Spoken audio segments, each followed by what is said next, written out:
and you become a professor of psychiatry, but you have taken this into a whole different dimension with senior issues and the way we learn. Can you give us some background how you got here? For many years, I've been studying how the brain ages, and it really started out in a focus on Alzheimer's disease. Yes. And when I started studying the brain of an Alzheimer patient, I realized that that is something that comes on very gradually, and it's probably going to be easier to protect a healthy brain before there's damage rather than try to fix the brain once damage sets in. Right. So that moved our studies to detecting Alzheimer's very early in mild cognitive impairment and in normal aging. And we've used a lot of technology to do that. We've developed brain scanning technologies that allow us to see the physical evidence of Alzheimer's disease for the first time in living people and to test new treatments very early on, medicines, lifestyle approaches to protect the healthy brain. So I've always had this interest in technology. I've had an interest in how the brain changes with age, and I've got a family with some teenagers, and I'm noticing what's going on here. Yeah. You know, I carpool my daughter's kids, and there's a bunch of these girls in the car, and half of them are texting to their other friends. Or I've seen play dates where my son and his friend are in the room and they're laughing, but they're on separate computers doing parallel play. It is different. I know, but I'm sure you've had this experience where we get a piece of new hardware, if you will, and we just can't make it work, and you hand it to a 7-year-old or a 10-year-old, and they go, "Oh, here, this is how it works." And you go, "How did you learn that? You've never seen that before," and yet they think that way. Well, again, it's how our brains have evolved, that a younger brain is very adept at learning these new things. We know that languages are much easier to learn at a younger age than when we're older. But you mentioned evolution earlier, and I really think that this is the next major milestone in brain evolution. If you look back 300,000 years ago, our Neanderthal ancestors first figured out how to use a handheld tool. Right. You know, and then you had a little hammer and a tool, and that led to handedness. It led to language development. If you're right-handed, the left side of your brain controls language. Right. It expanded our social networks and really helped expand the frontal lobe, and our brains got bigger. Now, how does that evolution occur? It has to do with what we're exposed to in the environment, what helps one generation survive over another. And I think what we're seeing with this 24/7 technology, there are going to be certain people who excel as a result of understanding the technology, and the others will be left behind. Well, it's important that we not leave our seniors behind, because we can't overlook their concerns, and yet they need to feel like, hey, I can walk down this path too. You mentioned earlier that you've actually seen with just 5 hours of study that senior brains can in fact hook into this new technology and learn to manipulate it. That's right, and we can see it very quickly. It shows how an older brain is very plastic. And what we find with seniors is once we introduce it into their lives, they get it. But it has to have a purpose. It has to be fun. There are computer classes. We often encourage grandparents to email their grandchildren in other cities so they can feel the social connection. You know, we talked about face-to-face eye contact, how important that is. Well, there is definitely an emotional component to the technology communications. You know, I know, for example, I feel very youthful when I text message. You know, That's what those opposable thumbs are for. You know, I do a lot of email, but texting, I see it more in my daughter's generation. And I know when I get a text from her, I think, oh, this is kind of cool, and I try to use shorthand, and it has an emotional impact. So I think if we can get seniors involved in that emotional draw, I think that can be a good thing. And who knows what area of interest may be triggered. I know I watched my mother-in-law. It was the Food Network. When she discovered online there were recipes, and she loved to feed people.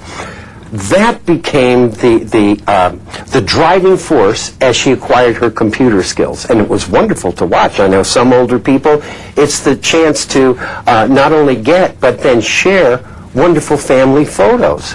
Yeah, I think that's a great example of how the content will draw an individual in. I saw it in my father, who is a physician, and we couldn't get him to use the computer at home, but at his hospital they had changed to computerized records, and he picked it up very quickly. When he knew he had to do it, it kicked in and he liked it.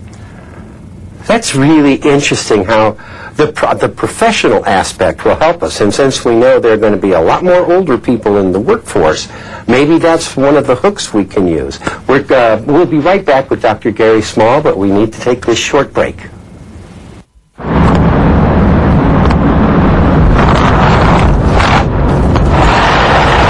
Need a recycling center? Call 311, the toll-free number for non-emergency services. 311, your one call to City Hall.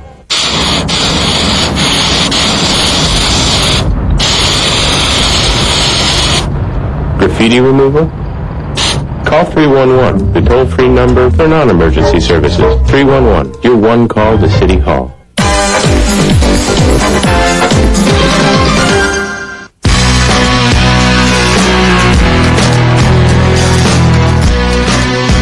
The Department of Public Works Bureau of Contract Administration keeps the city's projects on track, ensuring safety first and fairness always, from the streets all the way to the stars.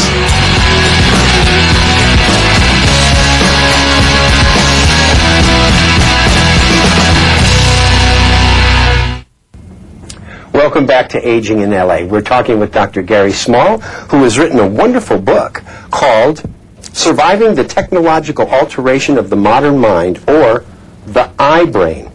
Dr. Small, the seniors, I think, often are intimidated the moment you mention technology, and yet you have a technological toolkit to help seniors cope. I think the older generation is reluctant to pick this stuff up. It seems intimidating, it seems daunting, and so the I-Brain has a whole technology toolkit. I mean, what kind of decision making goes into purchasing a computer? How do you use the internet? More sophisticated approaches. How can you learn text messaging and really get a handle on this, which I think is one approach to bridging the brain gap. But I think we also need to realize too much of a good thing is not good. Well, yes, indeed. And you bring up in the book the almost addictive nature of these new technologies. It's very interesting. You know, we know that you can certainly get addicted to drugs or alcohol, and now we know food can be addiction.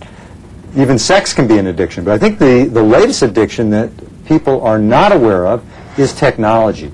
And there are people who've had real struggles with this, all ages, where email can be quite addictive. Video gaming, the virtual video games, there are people who spend 12, 14 hours a day with their avatar, communicating and living in a fantasy life. Kids with their video games can be addicted. And there are actually addiction treatment centers now that are focusing their programs on technology. Well, and there's so many, what do I want to say, markers for addictive behaviors. When you begin to cut loose jobs, friends, family, where you become pumped up with self-importance, and yet your performance levels drop. And seniors might be as prone to falling into those traps as anyone. They are. As it turns out, there is an age effect on how much time people spend with technology, and the older you are, the less likely you are to spend time with it. But you're right in that older people can get just as addicted as younger people, and the part of the brain that is involved is dopamine network, which is a reward trigger. It works in drug addiction, and it works in technology addiction as well. Right, and these addictive behaviors are frankly, they're all around us. I want to talk for a minute about some of the wonders that are coming. Before we started taping today, I asked you, will we be able, with implants or new kind of wiring, actually help people who have suffered memory loss or prevent it from happening? Well, this is the part of I-Brain I call the future brain, what's to come. And it's quite exciting in terms of the technology development. There are now groups that have perfected the sensors, not just attached to the brain, but even to the skin, where the people can actually control a computer cursor or a mouse with their thoughts. Fantastic. And so they're beginning to type 15 words a minute. As this technology develops, I would predict that eventually we can wear a little headband that is attached by Bluetooth to your handheld device, and if you want to meet your friend for a cup of coffee, you just beam your thoughts to your little device, and it goes over the internet. Well, I love that. And, you know, we have living examples. When I see Dr. Stephen Hawking, you know, the astrophysicist, look how technology has permitted him to stay engaged and continue groundbreaking work in his field. A lot of this technology has developed from work with stroke victims and Yes. other people with neurologic disorders, and now they're taking it to the next level.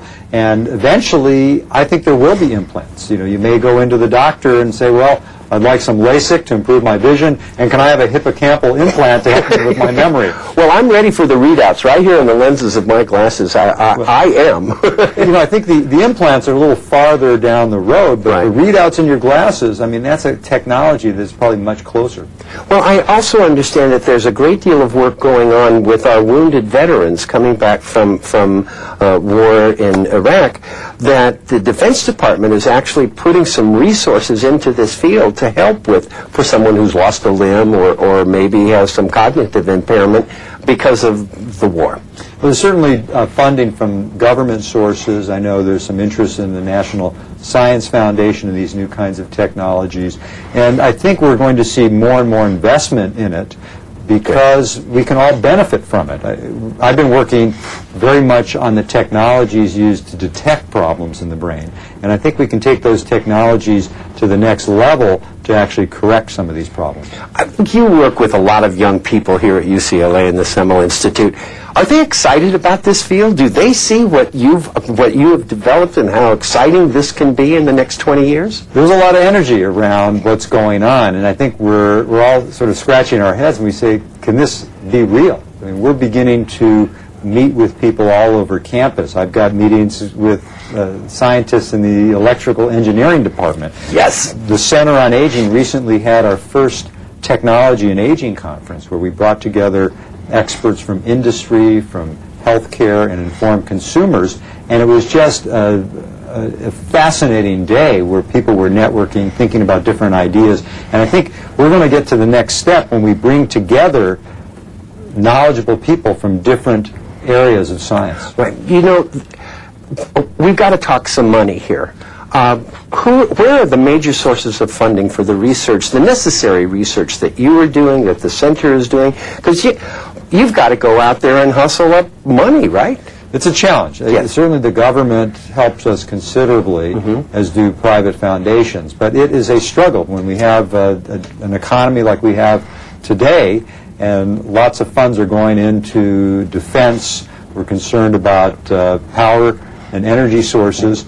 It is a struggle to move science forward. But see, for me, this is a personal observation. Corporate America is going to have a tidal wave of older workers. They better get on board here. And the government is going to profit from older workers staying in the workforce and not taking out of the system, but in fact contributing.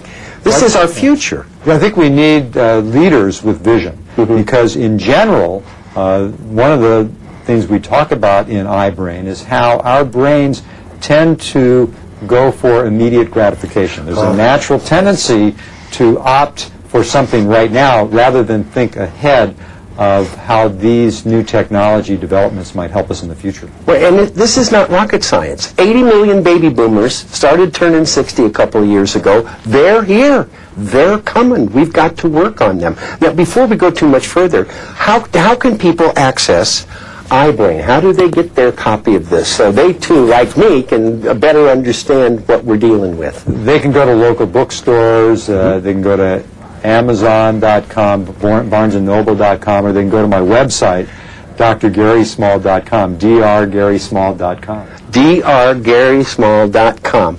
Now, we have gone all this way, and I haven't mentioned your co-author, who is your wife, Gigi Vorgan. Tell me, how did that work? Were you guys just having dinner conversation and said, oh, let's do a book? I think we wrote the book to figure out how to deal with our kids.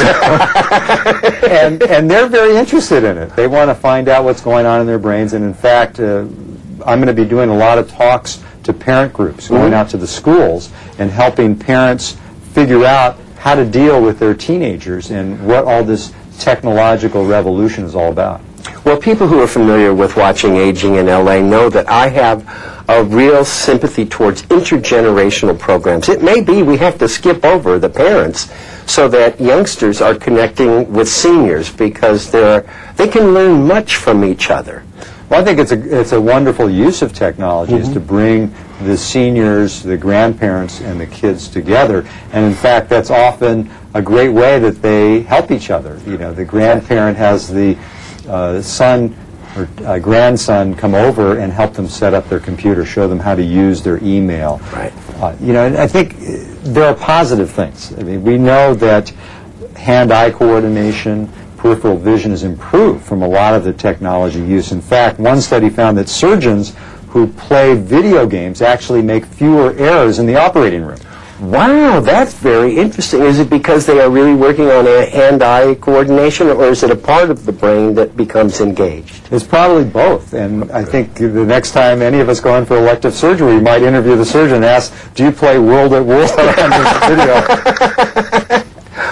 But it may be those are the kind of the credentials we all have to include in our, well, to borrow your phrase, the toolkit that we have. Yeah, I think we have to put this in perspective. We have to realize that the technology revolution is here, that it's affecting our brains. It's not all good and it's not all bad, but we need to adapt. We need to figure out how we can improve and actually survive the technological alteration of the modern mind. And I think, too, we have to somehow minimize the unintended consequences. If we'd been thinking a little better, for example, when women came into the workforce, we might have asked this question, who's going to take care of the kids? Because what we suddenly discovered is that we have children, latchkey kids, because both mom and dad are working. And that's the part of the technological revolution and the differences that we've got to give some thought to. What's coming? Yeah. We have to think about what's coming. We have the technology toolkit for people who don't know how to use the technology, but also we have to think about being role models for our kids. I mean, there are baby boomer couples who are laptoping away in the bedroom. I mean, maybe it's a good idea to turn off the technology by 8 or 9 o'clock at night, to make a deliberate effort to have family time for people to sit down and have conversations and to interact and engage. Well, here at the Aging and Memory Center, you also can use some volunteers, people who can come in and actually be a part of this revolution. We're always looking for volunteers, and thanks to the National Institute on Health, we have lots of studies going on to help us understand how the brain ages and what we can do about it. So, call us at UCLA. You can find me, Dr. Gary Small. We'll be happy to find out if you can volunteer. Okay, so it's Dr. Gary Small, and they'll get you. They'll get me, or they can just call up UCLA and ask for Dr. Gary Small. Great. Thank you so much, Dr. Small, for being with us today. I'm Paul Peterson, and you've been watching Aging in LA.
Hey, buddy!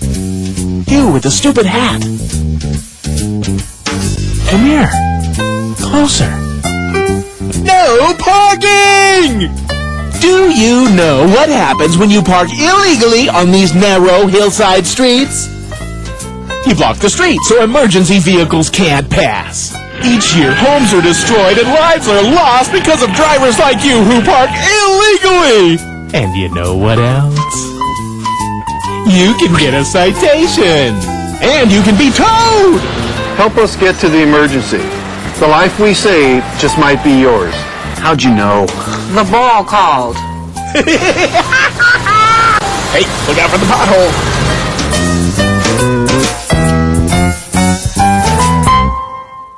My name is Pico, and I want to tell you something. From Pacoima to Pico Union, Northridge to North Hollywood, Butt to Wilmington, back in LA is the best. And so is watching LA City View 35. It's our city. It's our channel.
Good morning, Los Angeles, and welcome to the City Council meeting for Friday, September 24th, 2010. I want to welcome folks that are here in the council chambers with us today. Thank you for taking time out of your day to be here with us, as well as those who are viewing us on Channel 35, which broadcasts these meetings live through the city's cable system every Tuesday, Wednesday, and Friday at 10 a.m. They're also rebroadcast in the evening for your convenience. And we're also available two other ways online through the city's website at www.lacity.org and through the telephone 213-621-CITY. It's council phone and a service of the city for not only our council meetings but our committee meetings as well.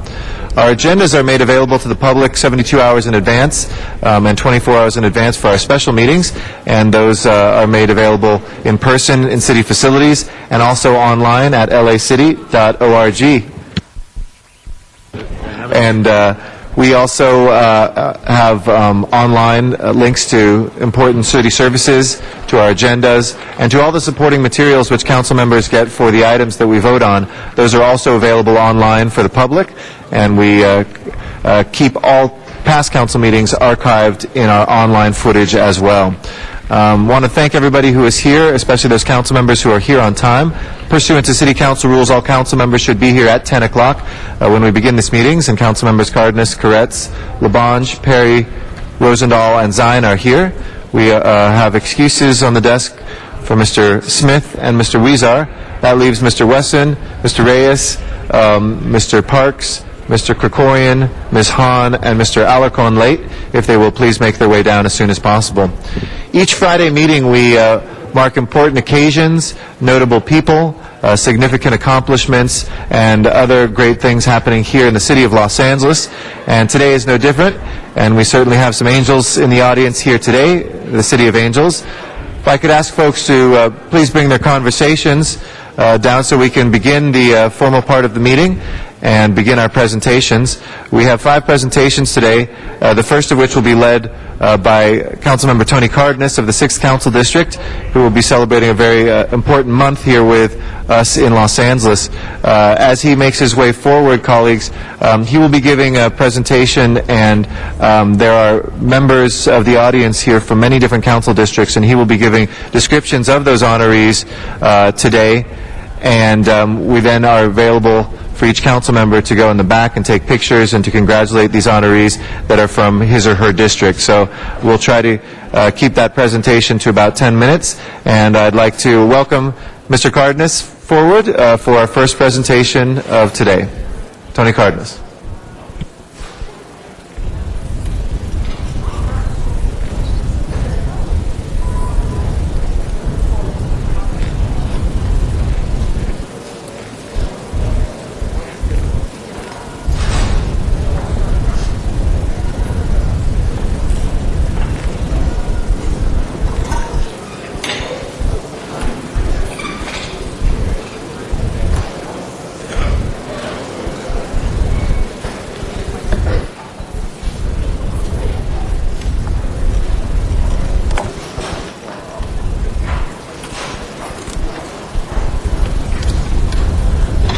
Thank you, Council President Garcetti.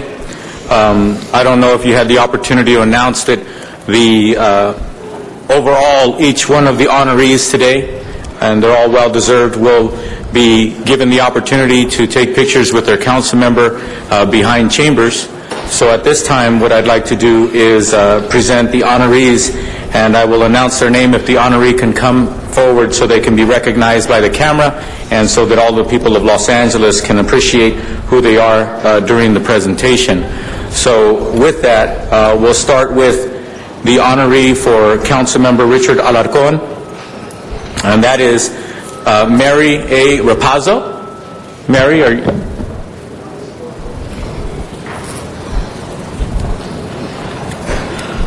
Okay, come on up, Mary.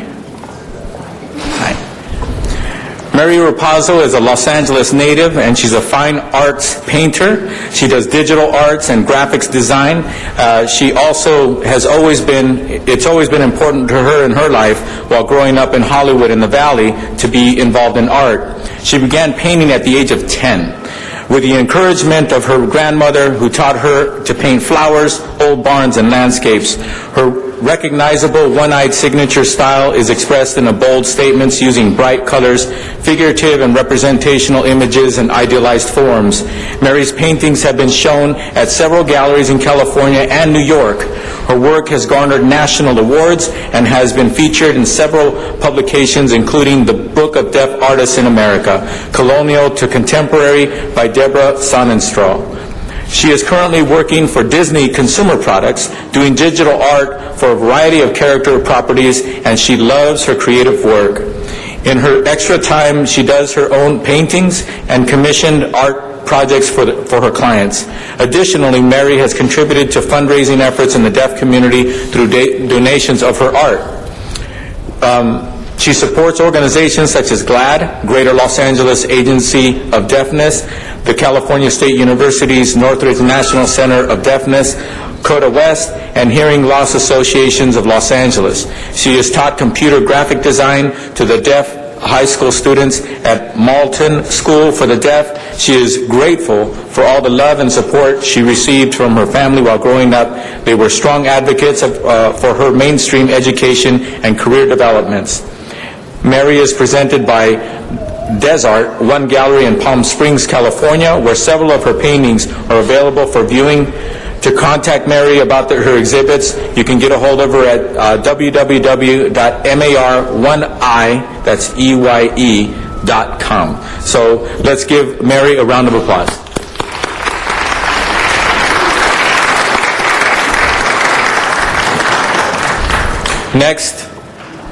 Next we have our honoree from Paul Krikorian, and that's David Kurz. Is David present?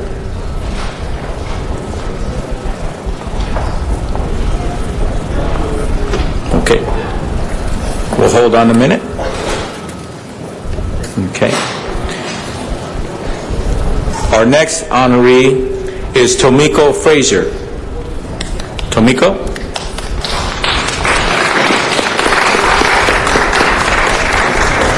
Tomiko Frazier is a professional model, author, spokesmodel, and also the founder and facilitator of Tomiko Frazier's Goddess Gathering, a female empowerment and support group. Currently in its 4th year, the Goddess Gathering meets on a monthly basis. The Goddess Gathering hosted its first outreach program and empowerment workshop in 2008 with the generous support of Maybelline.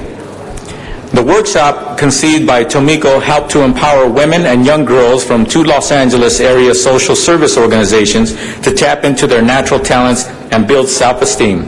The young men and women I work with, the young men and women that she works with, lack confidence and self-esteem from years of being oppressed, overlooked, and underserved as a community. Tomiko has demonstrated in her Goddess Gathering workshops that she is the perfect person to not only give modeling tips and advice on the fashion industry, but more importantly, she is an expert at making people feel good about being themselves, nurturing the spirit, and helping to get in touch with one's inner beauty. Tomiko Frazier is voluntarily lending her expertise to empower our deaf models to be the change they want to see in the world, and advocates for the inclusion of deaf models within the fashion and modeling business, supporting our mission to let beauty speak for itself. Once again, let's give a hand to Tomiko Frazier.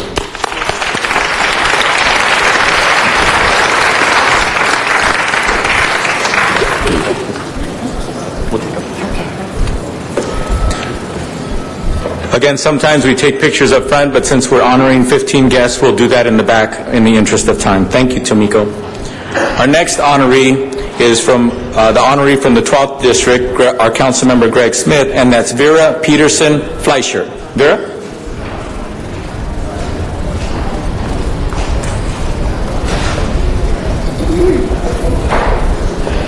I stay here or do I sit down? I would say we're going to take pictures with them later. Well, I'm speaking for Greg.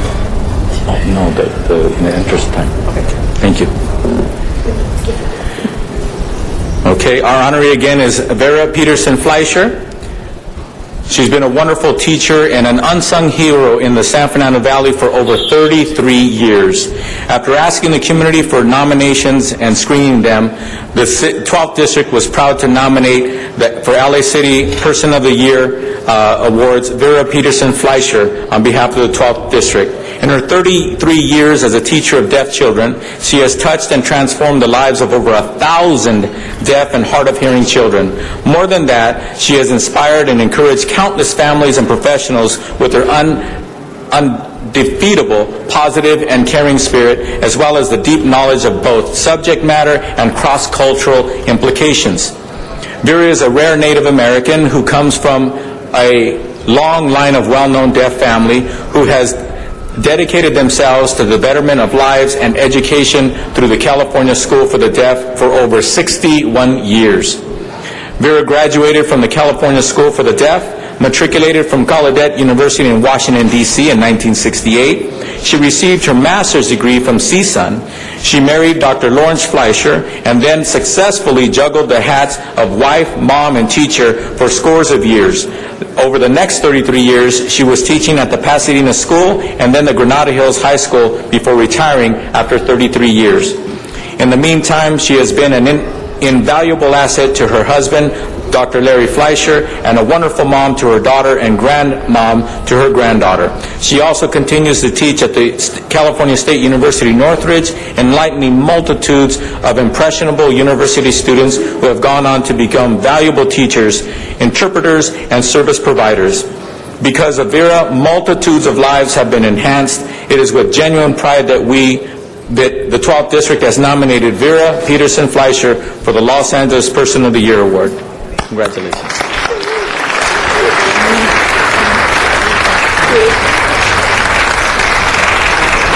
They have it over. Okay.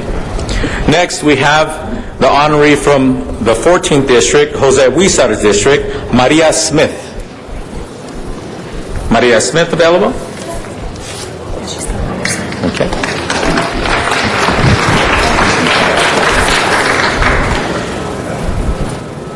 She's an employee of the Greater Los Angeles Agency of Deafness, otherwise known as GLAD, for the past 16 years. She's in her sweet 16th year. Her job title is clerk. In addition to her regular duties, she keeps an eye on the building, ensuring the safety of our deaf residents. She goes beyond her duties as she arranges trips for residents going to Las Vegas, Farmers Market, and other places residents want to visit. She has even driven them to Las Vegas and Laughlin herself. Maria voluntarily decorates the building on different holidays, making the building a beautiful place for GLAD employees and consumers to appreciate it. She volunteers to make delicious desserts for the board of directors during their monthly meetings. She always volunteers as a clown during events held at GLAD to entertain children and those young at heart. In almost all of GLAD's fundraising events, Maria is there to volunteer and helps out even at early hours. She never hesitates and is always the first to volunteer. Maria cares deeply for GLAD, the staff, the residents, and their consumers. Maria is a dedicated volunteer for the deaf and blind community. And once again, this is the honoree from the 14th District, Councilmember Huizar, Maria Smith.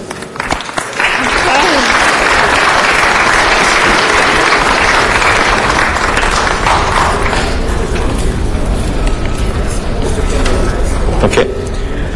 Could we have Mr. Kendall come forward? Which district? 4. From District 4, the representative, the honoree from District 4. Okay.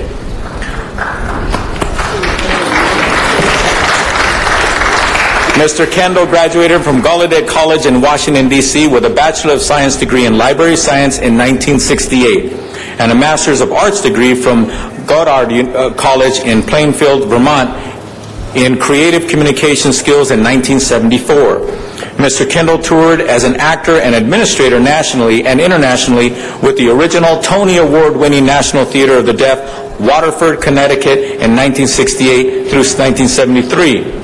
Mr. Kendall was a founding actor of the original Little Theater of the Deaf, Waterford Connection in Waterford, Connecticut in 1970 through 1973. Mr. Kendall studied theater and acting with Alice Spivak in Manhattan and performed various roles off-Broadway in 1974 through 1977. Mr. Kendall was an ASL deaf cultural instructor at New York University Deaf Program in Greenwich Village and served as cottage parent at the famed New York School for the Deaf, Fanwood, in White Plains, New York, from 1974 to 1977.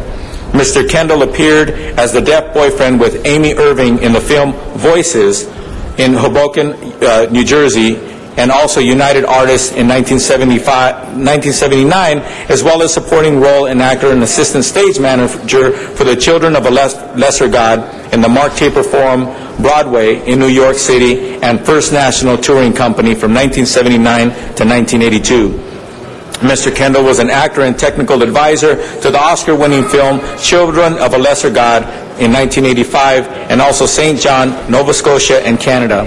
He played the biological father in the ABC after-school special Torn Between Two Fathers with Pat Benatar in Los Angeles in 1989.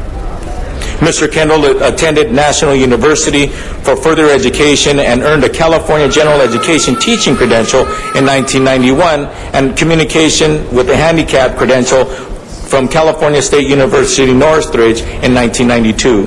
Mr. Kendall also served as mentor, master teacher at Marlton School for the Deaf with CSUN credentials programs from 2000 to 2009. Mr. Kendall has a passion of being a deaf and hard of hearing teacher of preschool, kindergarten, elementary, middle, and high school teachers for 25 years at the Marlton School for the Deaf in Los Angeles at LA Unified School District. Mr. Kendall also served as United Teachers of Los Angeles chapter chair for the Marlton School of the Deaf in Los Angeles Unified School District and president as well. So with that, we'd like to thank and congratulate Mr. Marlton. Dr. Kendall, thank you. Our next honoree is on behalf of District Number 3, Dennis P. Zine, Denise Sedansky. Come on up, Denise.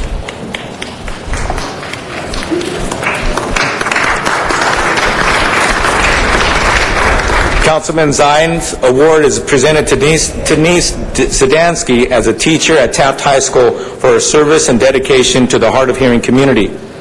Denise Sedansky has been a teacher for 23 years. This is her second year at Taft High School and 12th year with LAUSD. Mrs. Sedansky taught all ages from preschool all the way up to high school. The schools include President Avenue Elementary School, Birmingham High School, Chime Charter Elementary School, and Mulholland Middle School. She has also been a part-time math instructor at CSUN for over 18 years. This past year, Mrs. Sedansky took 3 deaf and hard of hearing students to the Deaf Academic Bowl, where they competed with 16 different schools. Their deaf and hard of hearing team got the opportunity to participate in the DHH basketball tournament and played against 6 programs for the deaf in Los Angeles area. They participated in the Greater Los Angeles Council of Deafness, also at GLAD's Career Day, where the students got to meet several deaf and hard of hearing role models with different career backgrounds. They have also been invited to the City Hall to meet with the council members to express the importance of GLAD's teen pregnancy prevention program for all the high school students. Mrs. Sedansky is married and has 3 wonderful children. She served as the secretary and board member on the GLAD Council for 11 years. She was also involved with the Parents Support Group for the parents of deaf and hard of hearing children for several years. Once again, let's give a wonderful hand to Denise Sedansky.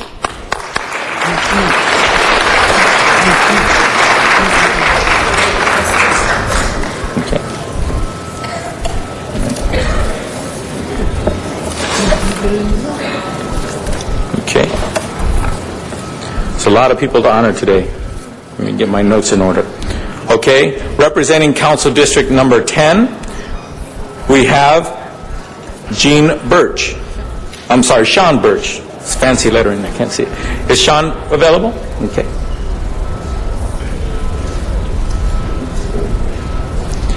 As we celebrate Deaf Awareness Month, we should also honor the 20th anniversary of the Americans with Disabilities Act, which opened doors for a generation that could not have been conceived in previous generations. Once again, let's congratulate our country for the Americans with Disabilities Act. Sean Birch was one of the first individuals in Southern California to be hired in the Americans with Disabilities Act and has remained employed by the University of Southern California for 20 years. I'm sure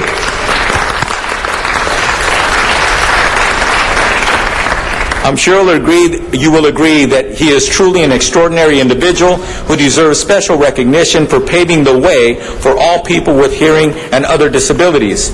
Sean is a resident of Council District 10. There are films that document his life and career. He is an example of a true American hero whose courage stands as an example for all of us to applaud.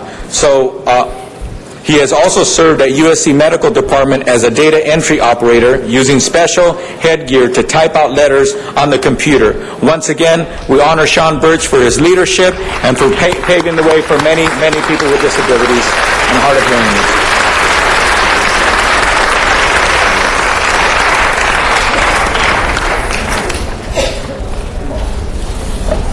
Okay.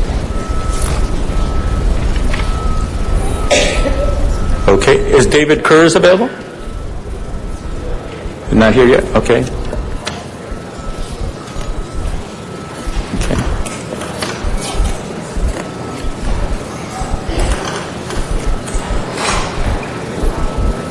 Is Cherie Devereaux available? On behalf of Paul Koretz, council member of the 5th District. Hey, Cherie. Cherie Devereaux, a proud Encino resident in the 5th Council District, is the founder and CEO of Defiant Models Management. Definite Models Management, and serves on the Deaf Festival LA Committee. Definite Models, it's spelled wrong here. Definite Models is a model management agency exclusive to representing and advocating for the inclusivity of deaf and hard of hearing and men and women, inspiring to become fashion, fitness, and runway models within the fashion industry. Last year, 23 Definite Models rocked the runway at Deaf Festival LA, hosted by 6th District Council member, that's me, Tony Cardenas, and this year's highly anticipated fashion show, and it is very much anticipated. People are talking about that a lot. Fashion show will deliver another fascinating event, providing again that beauty speaks for itself. Since the debut of Definite Models last year, several models have signed with agents, booked auditions, and landed lucrative modeling jobs on print ads and commercials and broadcast television shows. That was from last year's event. So congratulations. Thank you. Cherie found a need to help broaden and challenge mainstream ideas about using deaf or even differently abled persons within the fashion, entertainment, and advertising industries, believing that these capable young men and women shouldn't be invisible because of preconceptions or notions about their auditory challenges and other issues. Definite Models now is in its 2nd year representing deaf and hard of hearing models nationwide, with models flying in from as far away as North Carolina and Georgia to be in this year's fashion show at the Deaf Festival that we'll be having tomorrow here in the city of Los Angeles in the San Fernando Valley. Thanks to Cherie Devereaux for her we wanted to thank Cherie Devereaux for her extraordinary work and commitment to serving the deaf community and for recognizing that fashion should be seen and not heard. Very well done.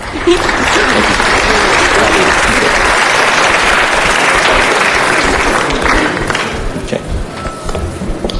All right. There's no particular order here. Okay.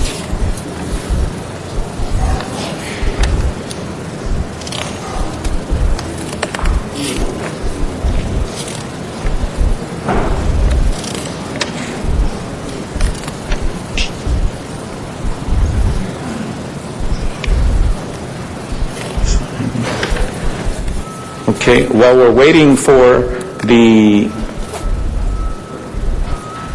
information for Council District 15 representative. Councilmember Parks and Perry, can you come up?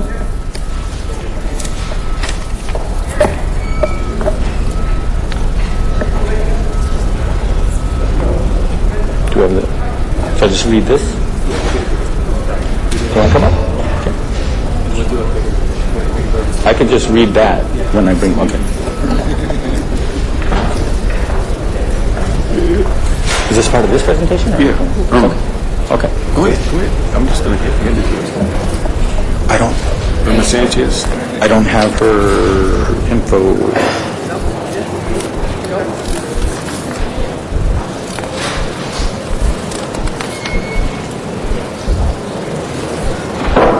Oh, okay, here we go. I like big lettering. Me too. My eyes are getting worse. Could we have Irma Sanchez come forward?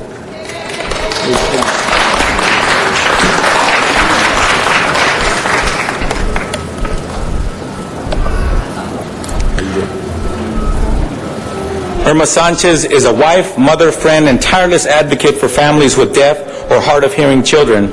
Irma and her husband Miguel have 3 deaf boys: Enrique, 9 years old, Hector, 13 years old, and Felix, 15 years old. Irma is a parent mentor with the Deaf Education and Families Project at the Family Focus Resource and Empowerment Center, California State University, Northridge. She provides outreach, education, and support to families with deaf or hard of hearing children in 3 languages. Many of the families Irma meets and speaks with are Latino families facing challenges that exceed having a child with special learning needs. She reaches out to these families and provides much needed information, support, and guidance based on her own experiences and resources from the community.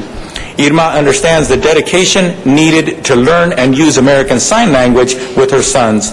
Long before Irma started working as a paid parent mentor, she was providing support and guidance to families at her son's school, Marlton School for the Deaf in Los Angeles. Irma continues to be a role model for parents at Marlton and freely opens her home and heart to so many families. Irma recently began having organized events in Los Angeles specifically dedicated to Latino families with deaf or hard of hearing children. Irma is a treasure who is spreading her riches throughout the community through love, caring, and passion. Once again, congratulations, Irma Sanchez. Gracias.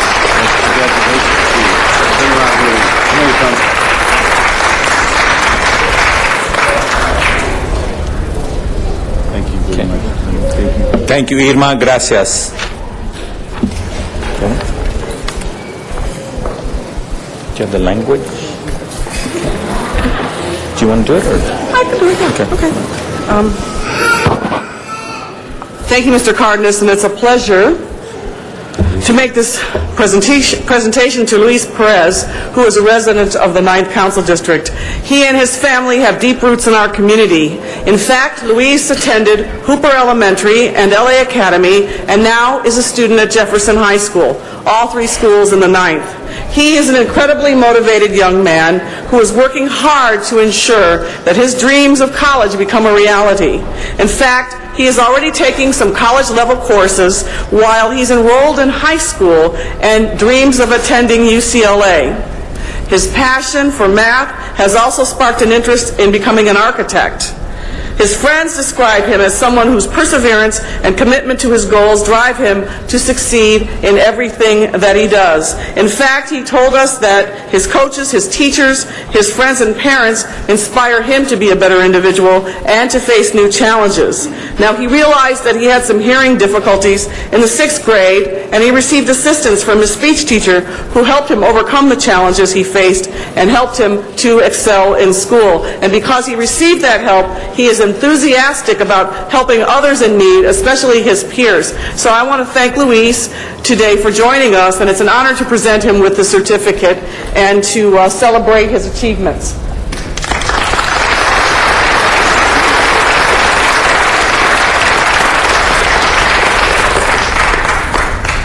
Thank you. And then we'll take pictures in the back. Thanks. I'll read it up. Okay. Council District 15, I just want to say, yes, Ms. Hahn, I did have the language, but it was on the certificate, and I kind of get confused when I say, do I say the whereases or not? But So here we have it. Our next honoree is Christine Hill. Christine, please come forward.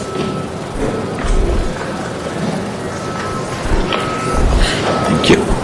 Christine Hills is an itinerant teacher for the deaf and hard of hearing programs in LA Unified School District. She received her Bachelor of Science degree in Deaf Education and her Master's of Science degree in Educational Psychology from the University of Tennessee, Knoxville.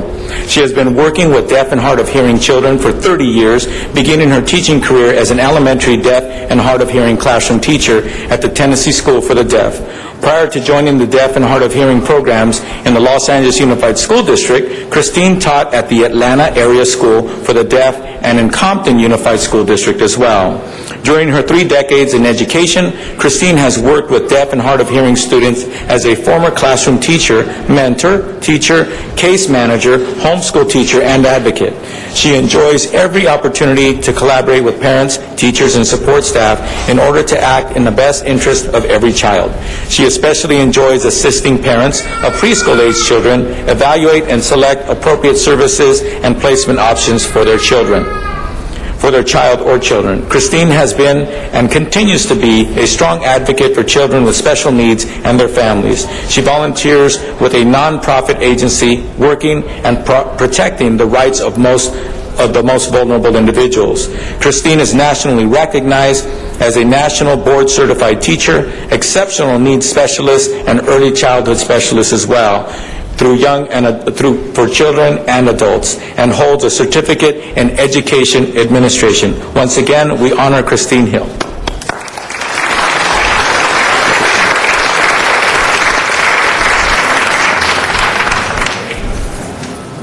Okay. Our next honoree is from Councilmember Rosendal's district, Council District 11.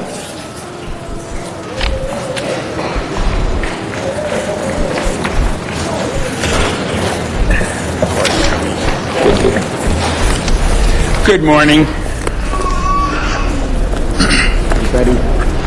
Today is a very interesting day for me on this because the person we're going to bring up standing next to me is frankly the results of the person we're honoring, who isn't here right now. We're honoring Michael Maddox, and we're honoring him because he's a resident of Playa Vista, and Michael helped to launch the Definite Models. This is a group that encourage men and women in the hearing-impaired community to pursue opportunities in fashion. The experience is rewarding for those individuals, giving them self-confidence and a feeling of accomplishment. Most importantly, he has changed the lives of deaf people and women, giving them the knowledge and tools to achieve their hopes and their dreams. When 10 agencies turned down one of his models, Floyd McCain, who's standing here right next to me, Michael saw Floyd's talent and potential and signed him up as a Definite Models. And out of that, the rest is history with the gentleman standing right here. Months later, the Tyra Banks Show picked Floyd out of 600 models to complete in a male model search, and McCain took second place in the entire thing. Michael's work soon garnered acclaim as he went from producing courtship fashion shows to emerging as an international renowned runway instructor. And you know, he's a household name today and under new faces in modeling. Most importantly, I'd like to thank Michael for his tireless contribution to Definite Models. I'd like to commend him for the opportunities and hopes to those most deserved. And accepting, of course, as I mentioned, is the talented model Floyd McCain. And if he could just say a word or two, it'd be great.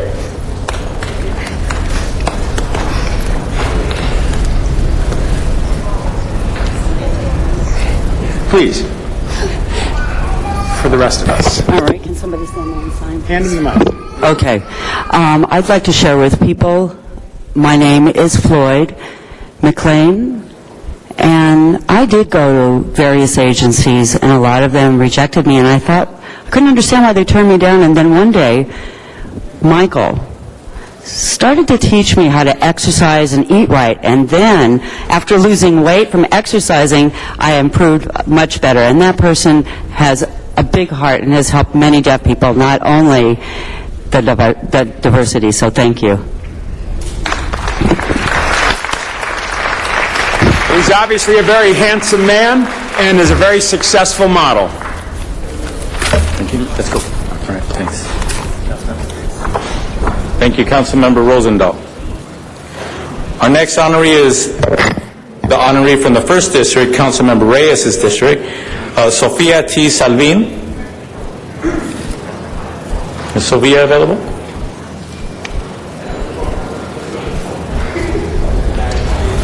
Okay. Okay. Okay. We'll give Sofia a minute to see if she'll be present. Okay. The next honoree will be Jeremiah Valencia,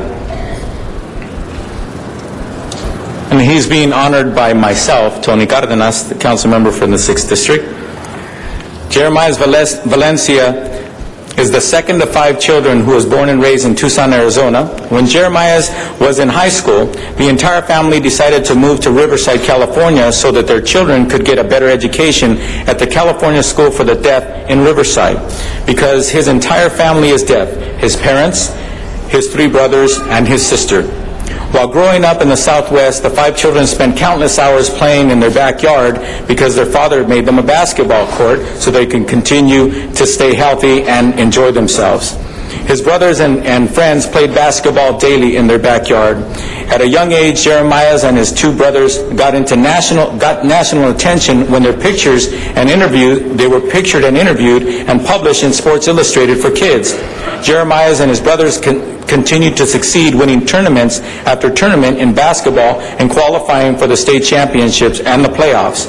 And in high school, Jeremiah was selected to be part of the Riverside County All-Star Team, one of the many honors and awards he received during his high school basketball career. After high school, Jeremiah went on to play basketball for Gallaudet University, and the world's only university for the deaf, which is situated in Washington, D.C. He became the team captain of the Gallaudet's basketball team for 4 entire years and was heavily involved with the Gallaudet Intramurals program, and he also assisted in various sports such as volleyball, flag football, basketball, volleyball, softball, and indoor hockey, and other sports with the children as well, with the young people as well.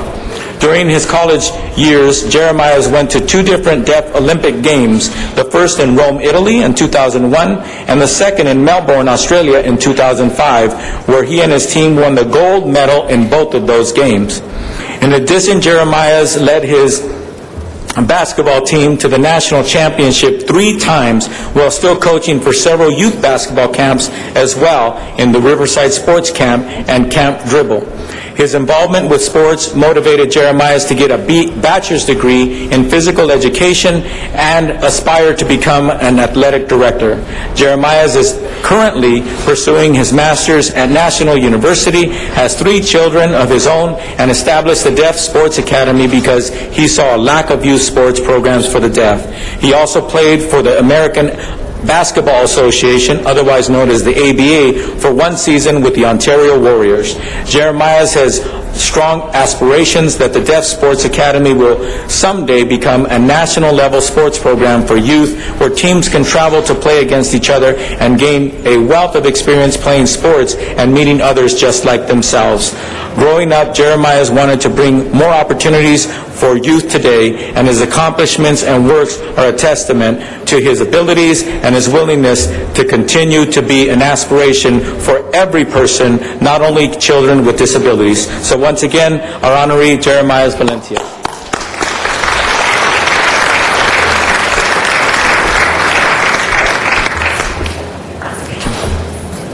Okay, we'll get to. So, is your honoree here, Ed? Please come forward. Okay. You want to go and read? Go ahead, sure. First, thank you, Councilman Cardenas, for this very important presentation. A colleague, Sofia T. Salvin, is a school. It's a school in my district. The principal, Joyce Sellers, called us earlier, a few minutes ago, and can't make it here this morning. But I want to just take time to acknowledge her and the great school that essentially is a special education center. It's located in Pico Union and accommodates approximately 300 students with moderate to severe disabilities from 3 to 12 years of age. Even with diverse group of special needs students, Sullivan has been awarded several accolades in student academic progress and achievement. Sullivan School population reflects the community it serves. The students' ethnicity and cultural diversity consists of approximately 80% Latino, 16% African American, 2% Asian Pacific Islander, 1% Caucasian, and 1% Filipino. All their special education students require an individualized education program and are transported by bus to and from school. A collaborative educational model ensures an optimal educational setting for their special needs students, and this model also fosters a cooperative atmosphere and a strong sense of teamwork. Teachers work collaboratively to design instruction and assessment aligned with state standards. Teachers at Sullivan also use a curriculum geared specifically for moderate to severe special needs students. At Sullivan, designated instructional services providers work with Sullivan students in the areas of deafness, hard of hearing, DIS providers, collaborative with Sullivan staff to ensure that progress towards DIS goals are being met and specialized. Teaching strategies are supported and implemented on an ongoing basis. Also, DIS providers consult with staff to provide accommodations and modifications within the classroom setting to optimize student achievement. So, colleagues, thank you for this. I can share with you that when I go to meetings there at Sullivan, they open their doors for the community, but you can also see a proactive approach from the parents themselves. Again, I thank Councilman Cardenas for this great work. Thank you. And it appears that David Kurz wasn't able to make it, and that's the honoree that was chosen by the Honorable Paul Krikorian. Thank you, Paul. So I'll read his accolades into the record. David Kurz is president of the Greater Los Angeles Agency on Deafness, otherwise known as GLAD, and their mission is to ensure equal access of the deaf and hard of hearing community to the same opportunities afforded their hearing counterparts. The organization's general purpose and powers are directed around the promotion of the social, recreational, cultural, educational, and vocational well-being of its deaf and hard of hearing constituents. Mr. Kurz is an author and experimental filmmaker. In 2007, he wrote and directed The Deaf Man, a thought-provoking short movie that addresses the destiny of deaf people in an age of technological improvements such as the cochlear implant. He has appeared on media programs including Democracy Now! With Amy Goodman and written about the Deaf President Now! Protest of Gallaudet University in 2006. Mr. Kurz has edited works including I Fill This Small Space, The Writings of Deaf Activists by Lawrence Newman, a former president of the National Association of the Deaf. He graduated in 1998 from Gallaudet University, where he served as president of its student body. This Wednesday, September 29th, GLAD will be holding the grand opening of its new Visual Communications Center, a facility for people who use video phones to make calls but do not have the equipment at home. Once again, Mr. Kurz, we honor you and thank you for all of your dedicated service to the entire community. So with that, I just want to say once again, thank you to all of our honorees. Let's give them a big hand.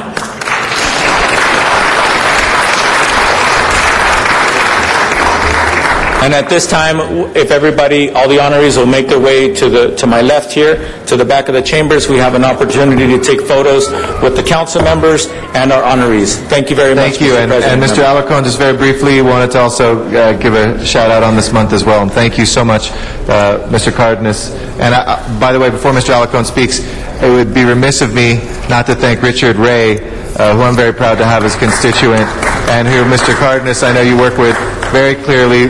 Wave to everybody. Richard, he's our Deaf Services Coordinator at the Department of Disability and an incredible guy who helps bring it all together. Thank you, Richard. We love you. And Richard Alarcon. Yes, I wasn't able to speak for the person that was selected from the 7th Council District, Mary Rapazzo, and I wanted to do that because Mary is not only a very talented artist who has accomplished many things, but she was also my next-door neighbor when she was just a teenager. And I remember how her parents encouraged her, nurtured her, supported her, but I also remember how much she loved the arts, and the proof is in the pudding. She has become an accomplished artist, and I am so proud of her, and I wanted to recognize her, but I also wanted to say this is not only a tribute to her accomplishments, it's also a tribute to her mother, because her mother has been behind her from day one, never treated her hearing condition as a problem, but merely just something that had to be dealt with in life, and Mary has proven her correct. So I wanted to recognize Jackie Samek, my first next-door neighbor when I bought a house in Mission Hills, and Mary for her tremendous accomplishment and demonstrating that people from the Northeast San Fernando Valley do tremendous things. Congratulations, Mary, and thank you, Tony Cardenas, for recognizing all these wonderful people. Thank you. Mr. Clerk, if we can please call the roll.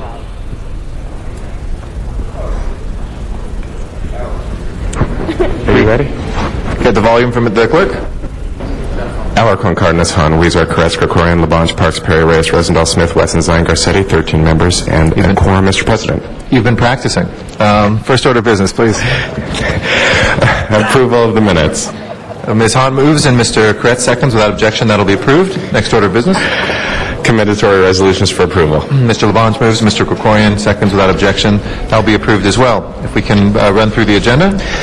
Mr. President, before doing so, we have a request from Council District 15 to continue item number 20 to Tuesday, 9/28, Tuesday, September 28. Without objection, we'll continue that till the 28th. Items 1 through 8 are items for which public hearing have been held. Committee reports for items 1, 6, and 7 have been submitted and distributed to Council. Item 1 is a commissioner reappointment. Would you like to hold it on the desk? Yes, please. Let's hold that on the desk. Are there specials, colleagues? I'll call 8 special, please. Any other specials? 2 through 7? 2 through 7 on the agenda. If there are no specials 2 through 7, let's go ahead and please open the roll, close the roll, and tabulate the vote. 13 ayes. Those are approved. Next items, please. Items 9 through 21 are items for which public hearings have not been held. 10 votes are required for consideration. Okay, without objection, we will consider those. Do we have cards on any of these?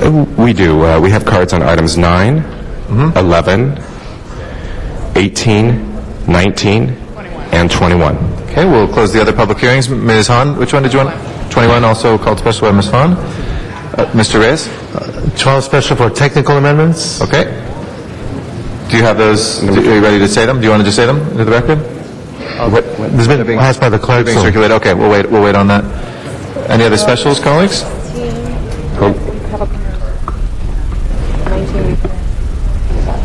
Mr. President, a card has come in for item 16 as well. Okay. We'll reopen that and put the card forward. On the balance, if we can please open the roll, close the roll, and tabulate the vote. 13 ayes. All right, those are approved. And continuation agenda, please. On the continuation agenda, item 22 is an item for which public hearing has been held. It is a commissioner reappointment. However, the mayor's office has sent a letter stating that the commissioner has withdrawn from consideration. Okay. Would council like to receive and file this matter? Yes, please. Let's receive and file that without objection, item number 22. And with that, we will head back to presentations after Ms. Han, I know, has a timely item, and then we'll come back to Mr. Alarcon after that. Ms. Han, you wanted item number 21 to be taken out of order? Okay. Ms. Han. Thank you, and I know there are some people here today who would like to speak on this, and I appreciate you allowing me to take this out of order as one of my dear friends is laying his father to rest at 11:30, and I was going to try to make that service, so I appreciate the consideration of my colleagues. What we're doing here today, hopefully, is getting a unanimous vote to pass a resolution today in support of the Port of Los Angeles acquiring the historic World War II naval battleship, the USS Iowa. Bringing the USS Iowa here is a win-win for the city of Los Angeles. Berthing this battleship at the port as a waterfront museum would serve as an anchor to the waterfront development that you've heard me talking about probably for the whole 9 years I've been on this city council. It is a planned waterfront development in San Pedro, and it would draw visitors from all over the region, and having this battleship there would just be a terrific attraction that I think people would really enjoy. This is a unique opportunity to bring this historic battleship to Los Angeles, and we should not pass this opportunity up. It will bring tourism dollars to the San Pedro waterfront that are certainly desperately needed right now during this difficult economy. For example, many of you know that the USS Midway down in San Diego is there. It brings an incredible positive impact, nearly $500 million in the 10 years that she's been there. The community has expressed unanimous support for bringing the USS Iowa to Los Angeles. Neighborhood councils, chambers of commerce, veterans groups, the Ports Community Advisory Committee the other night voted unanimously to bring the USS Iowa to San Pedro. Virtually no one I have come in contact with has expressed any opposition to this project. And we have supporters here today from the Pacific Battleship Center to speak in favor of this.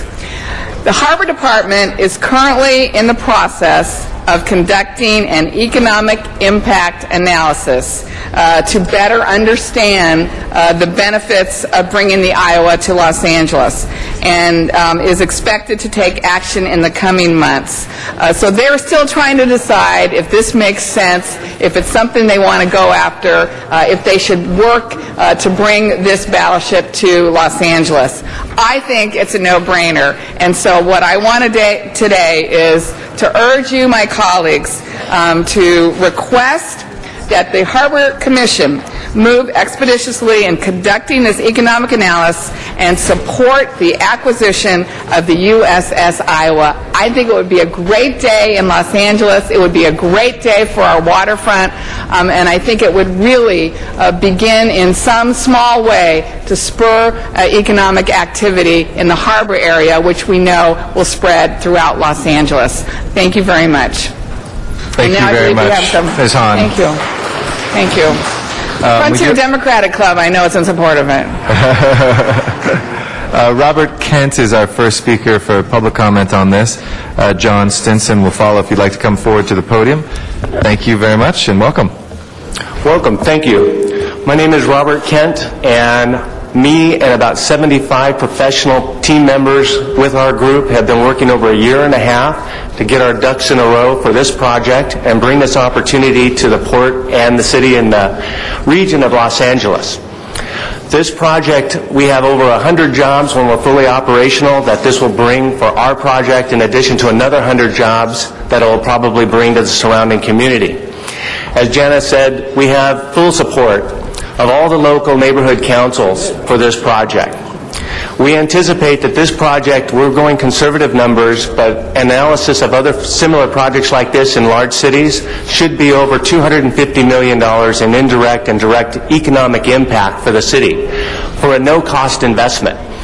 We've already identified $8.5 million that we have secured to bring this project to fruition. That is what the Navy's going to require. Our deadline for our application to the Navy on this project is November 24th.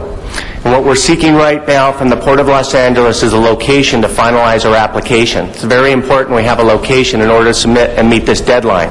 If we miss this deadline, we lose the last opportunity to bring a battleship here. There are no other battleships left in the world. This is the world's last battleship, and it was voted as the world's greatest warship by the Discovery Military Channel of all time. So we have a unique opportunity to bring a very huge project to the Port of Los Angeles. The area that we want to bring this ship is in planning area number 2 of the Waterfront Development Plan, and this area is specifically designated in the EIR for tourist attractions, maritime-related museums, and educational facilities. We need all 3 of those. The area that we want is an opportunity site, and this is what an opportunity to bring something like this to the Port of Los Angeles. Thank you. Thank you, Mr. Kent. John Stinson is our next speaker. After that is Bruce Horton.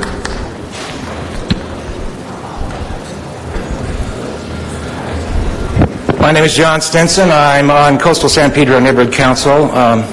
Good morning, council members. As Janice Hahn said, overwhelmingly, people in the harbor community support this project. And basically, I'd like to point out to you that this is a gift that the city is giving, and it's a gift that will keep on giving. It will conservatively bring hundreds of thousands of dollars in lease fees, millions of dollars in tax revenue, tens of millions of dollars in tourist revenue. And this isn't just this year, this is for perpetuity. So, and also I'd like to point out that this will cost the city nothing. There is no tax obligation, no obligation to maintain. The group that is proposing this actually will take care of all that. They have the means and the money and the support to do so. It will also provide that wow factor that the harbor waterfront project doesn't have, hasn't had. The Port of Los Angeles, God love them, didn't provide in their plan. This will provide what I consider the anchor for development, especially with ports of call. It's a 7-day-a-week, 365-day permanent attraction, something that does not exist now.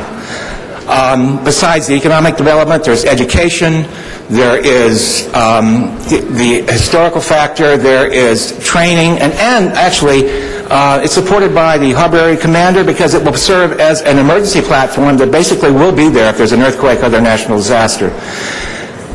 It will also tie, as I said, historically, the fact that San Pedro was the home of the Pacific Fleet up till the 1940s. So this is a no-brainer, to be sure. I'm hoping that you will vote for this, and not only will you vote for it, but that you will provide your support, your resources, your time to actually make this happen. Thank you. Bruce Horton is our next speaker.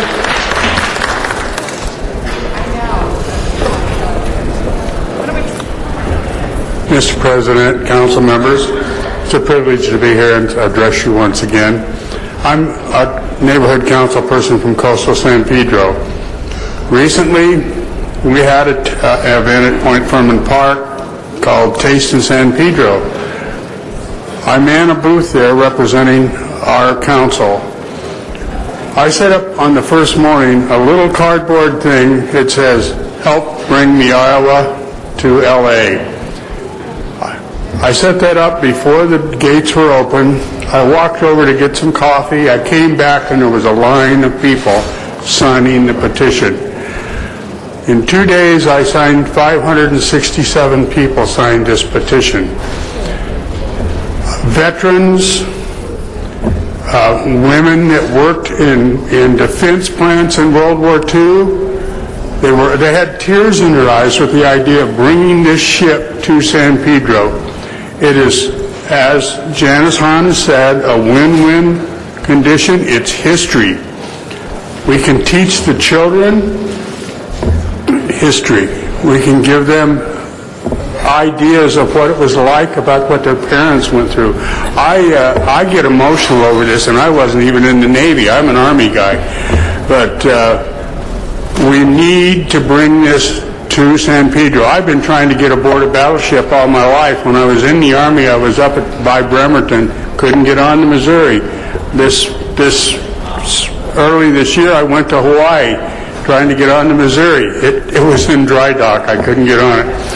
So let's bring the Iowa and let me get on a battleship. Thank you very much. Thank you, Mr. Horton. Patrick Mannion is our next speaker, and then James Bopp.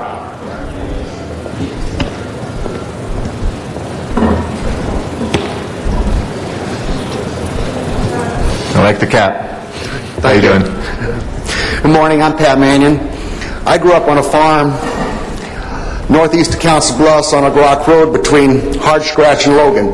So I'm an Iowan. When I was 17, I joined the Navy, did 2 tours off Vietnam. I was discharged on Terminal Island, got as far as San Pedro.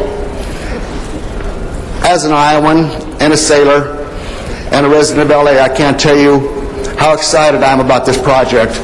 This is a real opportunity for the city, and I want to thank you for your support. Thank you. Thank you very much, and we appreciate your service. James Bopp is our next speaker, then Matt Dowd.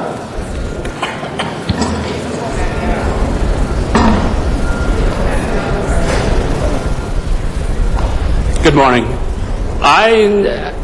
The city of Los Angeles is being presented with an awesome opportunity. I had the unique pleasure of sailing on the Iowa one day when my brother served on it. It was a family day, and we went from Newport, Rhode Island, and we sailed into New York City. Sailing into New York Harbor was one of the most amazing experiences I ever had. And dropping anchor with the Statue of Liberty right there, the Twin Towers were right there. It was amazing. And less than a year after that, I unfortunately had one of the worst experiences of my life. Because my brother Peter and 46 of his shipmates made the ultimate sacrifice for their country, and the explosion in Torrent too. And I know I speak for my family, and I'm sure I speak for the 46 other families, that we really want the Iowa to finally find a home. And Pacific Battleship Center really seems to be the group that is going to do this, and I ask that you approve this, because one day when I have a family of my own, I want to bring them to a place where they can learn about their Uncle Pete. Thank you. Thank you, and thank you so much for your family's service to our country. Matt Dowd is our next speaker. He'll be followed by Arnold Sachs.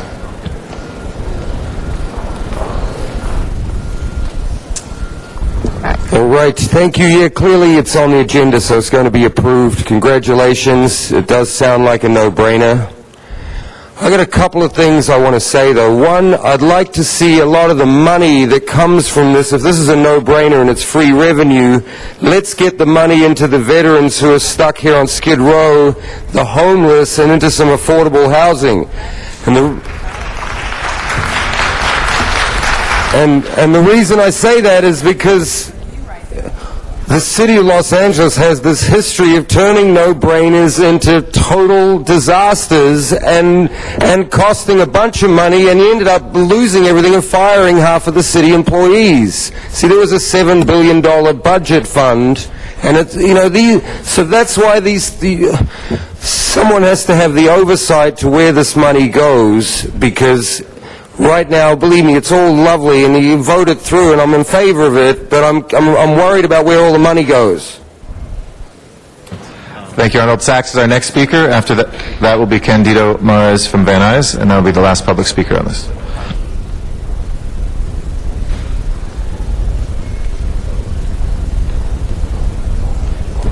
Thank you. Good morning. Arnold Sachs.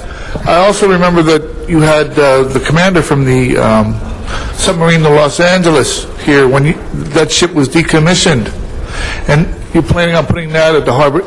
It is a win situation for the city, but the real question is why did it take so long for it to appear before City Council? The gentleman spoke that you've been talking about this for over a year. The Harbor Commission has been going through revising plans for the harbor revitalization and revising plans for the harbor revitalization, and all that time the monetary meter has been ticking.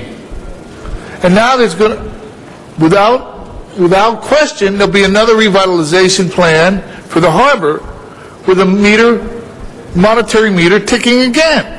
So the real question is why so long for something that everybody will agree with is a no-brainer, a great idea that should have happened not 1 year ago, not 2 years ago, maybe 10 years ago? That's the question. Maybe it was because we had a new election of city council members in the last election, but that doesn't hold water, because the same city council members have been sitting here almost 3 terms. So the question is when things like this happen, when the city council and the neighborhood councils and everybody involved agree on something, why the holdup by the Harbor Commission? Why the redundancy in revising these plans, like everything else, that cost the city tons of money in general funds?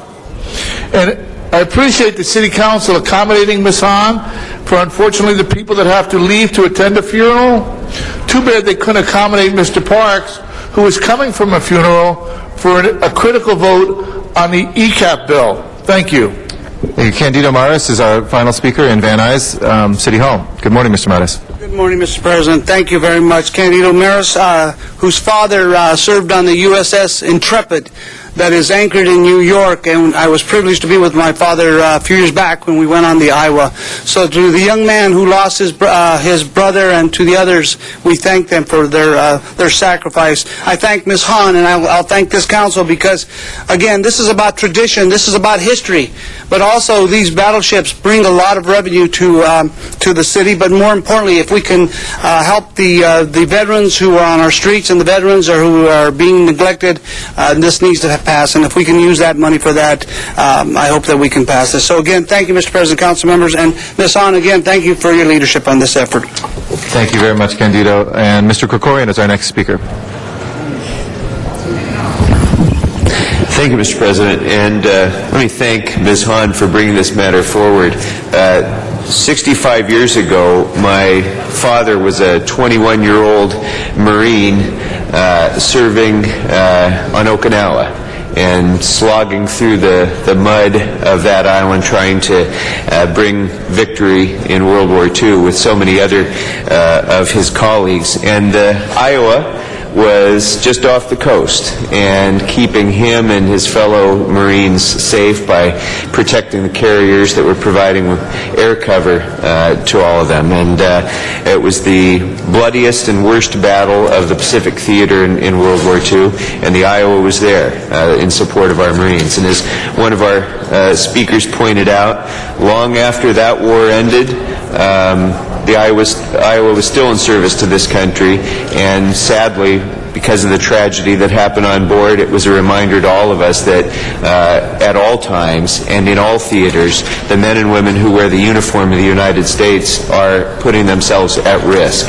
And so I think it's this ship in particular is an especially potent reminder to us, first of all, of the incredible service of the greatest generation who we're losing every single day. We're losing more and more of our veterans of World War II, and we need a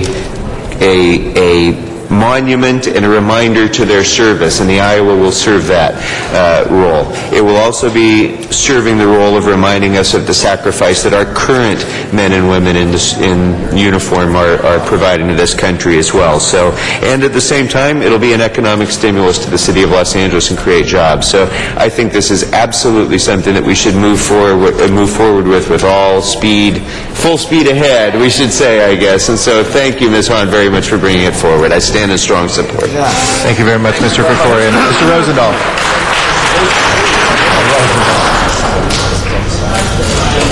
Put on Post 283 hat, which I'm a member of in the Pacific Palisades, to make it very clear that when we're in service to our country, we need to honor everyone who's been in service to our country, especially those who have put themselves in harm's way.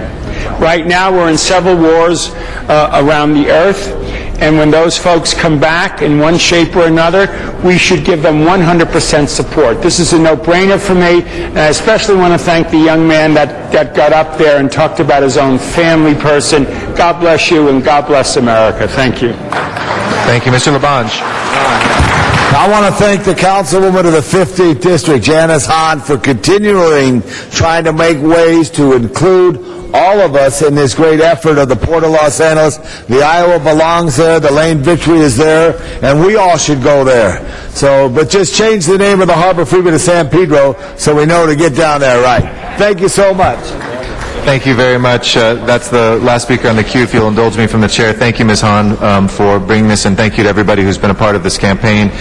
For years, Iowans have come to Los Angeles, and it's time for the USS Iowa to come to Los Angeles as well. And as somebody who is very proud to wear the uniform of the United States Navy and have shipmates that are going off every single month to continue to fight in wars in lands far from Los Angeles, this would be the right thing to do for them, be the right way to honor all the service that Los Angeles has given to this nation, and a wonderful thing for our port. So you have my fullest support, and thank you to everybody who's been a part of that sacrifice in hopefully bringing this here, and we're behind you 100%. So with that, let's take a vote on this proposal. If you'll please open the roll, close the roll, and tabulate the vote. 13 ayes. That is approved, and we will send that with the application. Thank you. full speed ahead. We'll send that forthwith to the mayor as well as item number 7 without objection too. Thank you. We'll return to our presentations. And I'd like to recognize Councilmember Alarcon for our next presentation.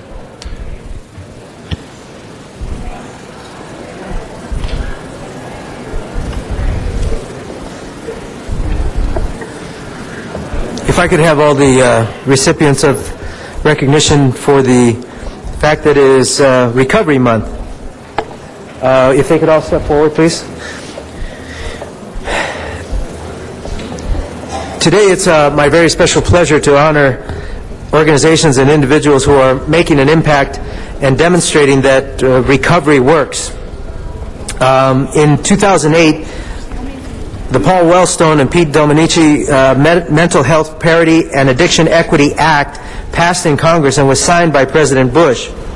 It provided equal coverage of mental health and addiction treatment compared with traditional medical coverage. Now, in 2010, our nation focuses on the implementation of health care reform, and we have to ensure that substance abuse and mental health services are part of the equation. So we are here to celebrate National Alcohol and Drug Addiction Recovery Month. Of course, thousands of people in Los Angeles and millions across the United States have chosen to forge a path toward recovery from addiction. And a community with drug use and alcohol abuse, of course, is unsafe for our children. And as you know, I do my monthly presentations on child safety, and we feel this impacts our young people as much as anyone. So when our children are exposed, they are more likely to become abusers of alcohol and drugs as well. We as a city must encourage people with alcohol and drug addiction problems to seek treatment, because treatment works and recovery happens. Together, we should continue our work to increase public understanding of substance abuse disorder, and that's why we are here to recognize these tremendous people today. Finally, this month and throughout the year, we must raise awareness about the effectiveness of treatment by celebrating the millions of Americans in recovery. So this is not to talk about all the sad news of drug and alcohol abuse. It's actually to celebrate those who have found a way to recovery. And so we recognize today, in celebration of National Alcohol and Drug Addiction Recovery Month, we honor Danny Trejo, otherwise known as Machete or Tio Machete, depending on your generation, Entertainment Industries Council, New Directions Incorporated, Tarzana Treatment Centers, El Proyecto del Barrio, and Total Family Support Clinic for their work that has inspired people to raise awareness about addiction, share their stories of recovery, and assist others who are still struggling.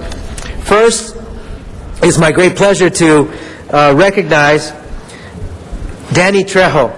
Most of you recognize him as an actor. If you haven't seen Danny in a movie, you just haven't been to the movies in the last 10 years.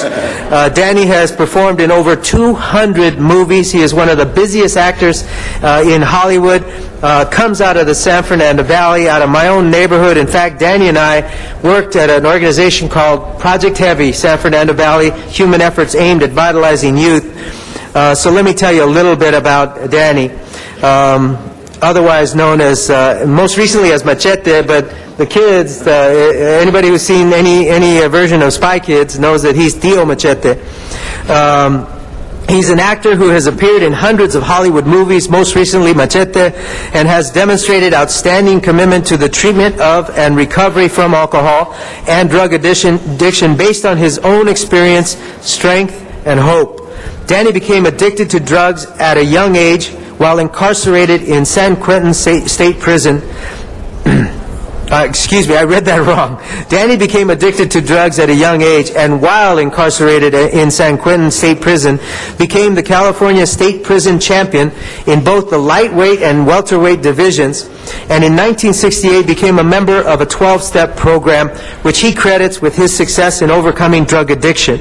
Danny, in 1985, was invited to the set of Runaway Train, where he was offered a job as an extra.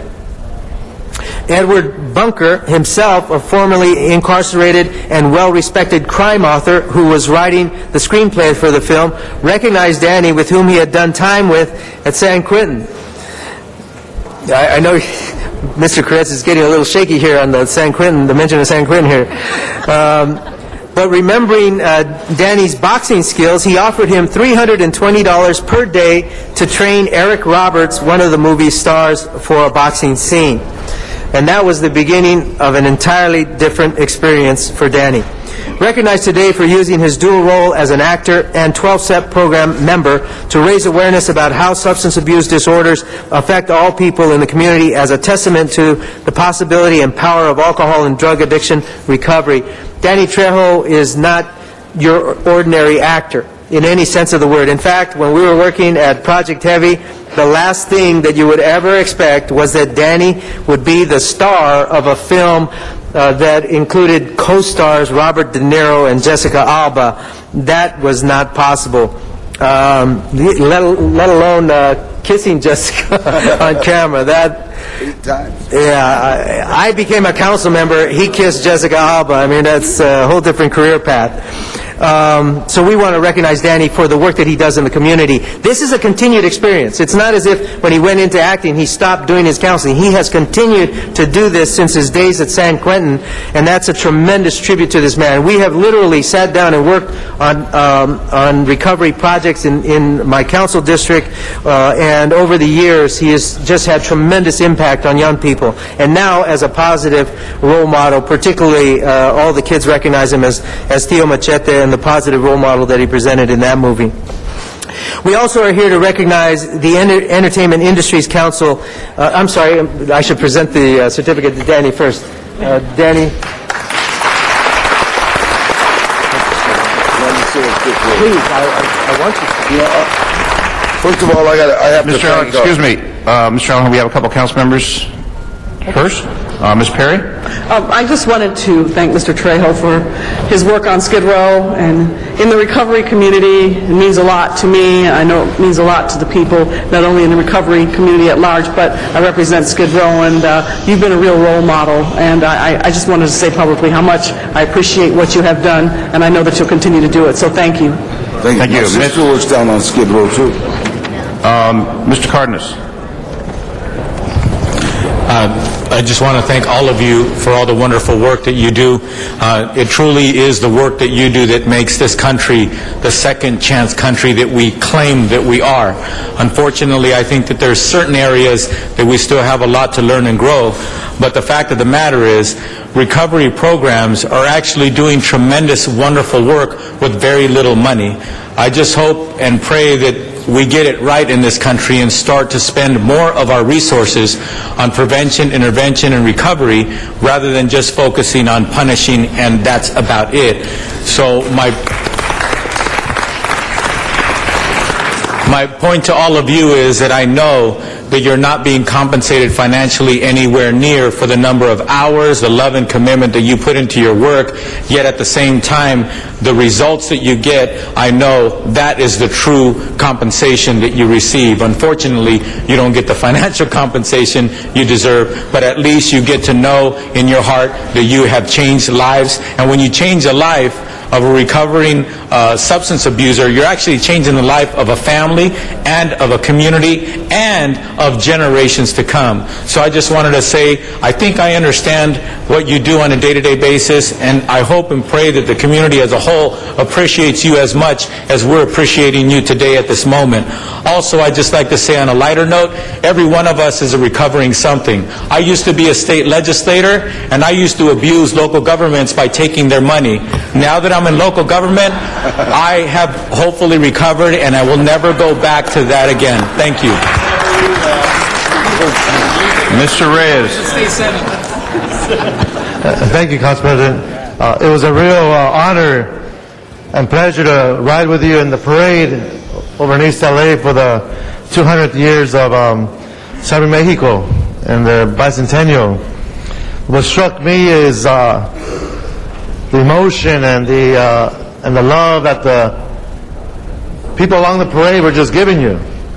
And in your own humble way, you were giving it back with a wave, with a smile, reminding everybody that you don't text. But the fact is, there was some discussion, and folks were saying, well, he's from the Valley, he's from the Valley. And I said, I'd like to beg to differ. He's from Los Angeles. He's from all of Los Angeles. And that the fact that you experienced Northeast off of Marmon Way and Avenue 50 in that area in your growing years, and to go through the tribulations and overcome what you've overcome is such an amazing story. And I'm hoping people that are listening, especially the chavalitos that are right now in that age where they're deciding which way they're going to go, to see you in this stage of your life being quiet, being soft-spoken, but your actions are very definitive and very impactful. And for that, I thank you for being such a great role model. Thank you so much. Mr. Koretz. Well, thank you. First, I want to thank all of you for the incredible work that you do. But, Danny, I don't know you, but I've watched your career, and as Ed said, I think you are an incredible role model because you show that you can have a difficult life and a difficult start, and you've gone on to become perhaps the best character actor of our generation, and it really does show you can overcome obstacles and you can do some great things, and particularly great things for the community. So I thank you for that, and I have to say my favorite thing that I've seen you do as an actor was an episode of Monk where you were such a frightening character. I had to sneak up on the television set to actually watch the episode. So thank you for your great work in the community, and thank all of you for your great work. Mr. Wesson. Thank you, Mr. President and members. I just wanted to rise to, of course, say that you're a perfect example of it's not how many times somebody falls down, that does not count. It's how many times you pick yourself up. And I do want to say that I'm a fan, and it just tickles me to death. I mean, for those of you that watch him, he is the scariest bad guy you ever want to see. And for me to see you, and that you're only my size, I mean, God. So you are a bad guy. Congratulations, and keep doing what you're doing. Mr. Garcetti. Well said, Mr. Wesson. No, I don't think you're going to try to take him, are you? No. All right, good. Well, thank you, Mr. Alarcon, for doing this every year, and to everybody who's being honored, congratulations. And Danny, thank you for who you are. My grandfather was an immigrant from Mexico who himself had tough times, grew up in Boyle Heights. His dad was killed in the Revolution. He ran with some tough guys as well and never finished even junior high school. He was arrested by a young LAPD officer named Tom Bradley way back when. But he fought in World War II, turned his life around, and became a role model and went through a lot of the same things that you have. Never became an actor, was just a barber, but was a real inspiration. And as much as you're acting, and I could agree with everything that's been said except take the word character out of Mr. Koretz's comments, you're one of the greatest actors that I know. I also think that you're somebody who's given back to the community, inspired young people. I remember the quote that you just said recently at a high school graduation, I'd rather shoot for the stars and miss than shoot for the gutter and make it. It's a powerful comment that you said, and I think for so many of our young people today who are looking at how they are represented and looking for a better way, you're an inspiration, and keep up the great work. We're behind you 100%. Thanks. Thank you. Mr. Rosendahl. Yeah, in a certain way, elected officials are actors because they got to get out there and sometimes smile and sometimes say things that are basically communicating skills and basically trying to bring people together. What you have done, because there's a lot of people out there who are going through a lot of hell. And when you get up and you do what you do, they identify with that, number one. And then you become an inspirational role model. I think just by the way you are and the way you move around, you are saving lives and you're making a huge difference in all of our lives. Thank you for doing that. Thank you. There's a few people that I just really want to thank. First, Tony and Richard for always backing us for whatever we want to do in San Fernando Valley. And I want to thank Mark Hickman over at Western Pacific MedCorp, who always backs us with whatever we want to do as far as community service. And I want to thank Mario Castillo and Max for always just backing me for whatever I want to do. You know, it's a team effort. You know, a community is a whole team, and without that team, it's like, you know, a community falls, and that means, you know, teachers, police, city government, everybody, you know, and I think we're all doing a pretty good job with what we've got to work with. Thank you very, very much. Also, I'd like to thank my wife for opening up our house anytime there's an emergency and we've got somebody that we've got to, like, put up for a couple of days. Thank you, Debbie. She runs Canine Compassion. Thank you. All right, thank you very much. Congratulations. Thank you, Mr. Alarcon. Danny, before I recognize the other recipients, you got to show them your jacket, man. Most recently, with the Machete movie, he's now branding Machete, and you got to open your jacket. I have a designer. His name is G Memo. And so I always got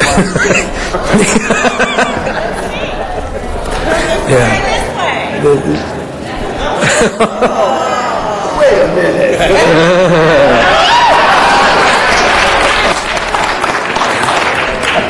Okay, well, Danny gives us an opportunity to feature a very important subject, and of course there are many organizations standing behind me.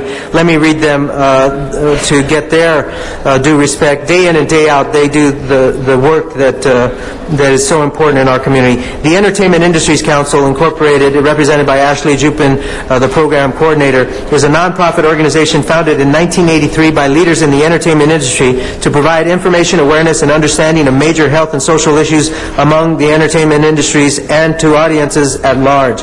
A recent study indicated that more Americans get their information about health-related concerns from the media, including TV and movies, than from their own family doctors. Recognized today for their work with the creators of entertainment media to depict drug and alcohol use and addiction accurately to further the incorporation of this important information into the creative development of original entertainment. In addition, EIC produces the PRISM Awards in collaboration with SAMHSA, which recognize the accurate depiction of addiction, treatment, recovery, and mental illness, which aired on 12 different networks on September 18th. Thank you, EIC, for everything that you do.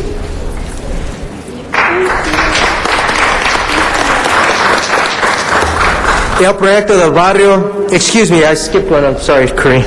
The Tarzana Treatment Centers, Hank Seiden is the Director of Business Development. This is a nonprofit organization since 1972 and has emerged as a cutting-edge provider in the field of behavioral health care. Tarzana Treatment Centers, Inc. is a full-service behavioral health care organization, provides substance abuse and mental health treatment to adults and youths that operates a psychiatric hospital, residential and outpatient alcohol and drug treatment centers, and family and HIV medical clinics. Recognized today for being among the top 3 organizations from across Los Angeles with the highest treatment participant numbers for people from my district, and has helped thousands of people across Los Angeles live happy, healthy, and productive lives in recovery. And I can tell you personally that I have referred friends and family members to this organization, and they have had a tremendous process leading them to recovery. Tarzana Treatment Centers. Thank you very much. El Proyecto del Barrio, many of you know El Proyecto for the work-related services that they provide to create jobs in our community. But this nonprofit organization was founded in 1971 and has built a cherished pride and excellence of its whole person approach, which has been honored both locally and nationally. El Proyecto del Barrio provides a wide array of health and medical, employment and training, substance abuse and mental health, and at-risk youth programs to the community, and has become a recognized leader in the substance abuse area with women who are pregnant, postpartum, or parenting take steps to address their addiction. Recognized today for being among the top 3 organizations from across Los Angeles with the highest treatment participant numbers for people from my district. Did I read the same thing? I think I did. It's okay. It's just, they're both being recognized for the same thing. It's amazing. In any case, I know El Proyecto del Barrio when it began as an organization in the community of San Fernando as a drug-related recovery program, and they have grown to be a mainstay of providing health services in the San Fernando Valley. Of course, the executive director, Corinne Sanchez, has become a tremendous leader in the San Fernando Valley, particularly as it relates to health care, including finding work for people who need to be gainfully employed. Corinne, thank you so much for being here. Thank you. Would you thank Grace Gonzalez, too? Oh. Just mention Grace Gonzalez. And she's the director of the drug. Oh, I have to recognize Grace Gonzalez. She is the director of the El Proyecto's Drug and Alcohol program. Thank you so much as well.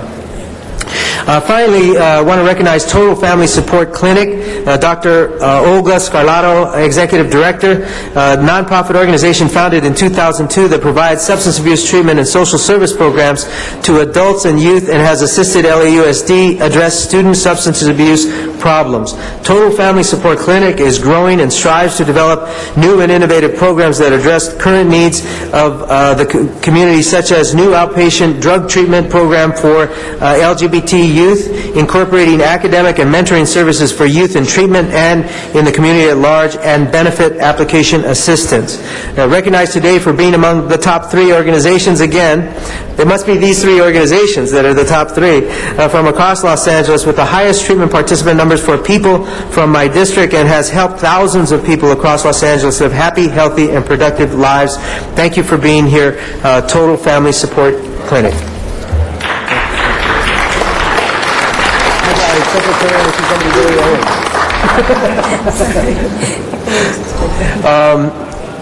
Finally, just let me just say that we are celebrating National Alcohol and Drug Addiction Recovery Month. What we are saying by celebrating that is that recovery can happen. Each and every one of us has friends and family members who suffer from alcohol, drug abuse, addictions, and we cannot give up on them. We must ensure that, and these people are reminders for us, that there are programs that provide services that can lead them to constructive lives and recovery from these addictions. Let's not forget those, and today we celebrate not only those organizations, but we celebrate the millions of Americans who have gone through the process and become recovered, and we pray for them each and every day that they continue with their success. And so let's ensure that as a city of Los Angeles, we recognize the tens of thousands of people who suffer from these addictions daily in our community. We have more work to do. Let's do that work. God bless. Mr. LeBon, did you wish to speak? Richard Alarcon, thank you for bringing all these great people in to be honored. It's very special. And everybody has a tough row to hoe, whatever station in life, but to get back up and keep going and get support from others is what brings it together. So thank you, Richard. Thank you, Mr. LeBon. Thank you, Mr. Alarcon. Our next presentation, Mr. Herb Wesson.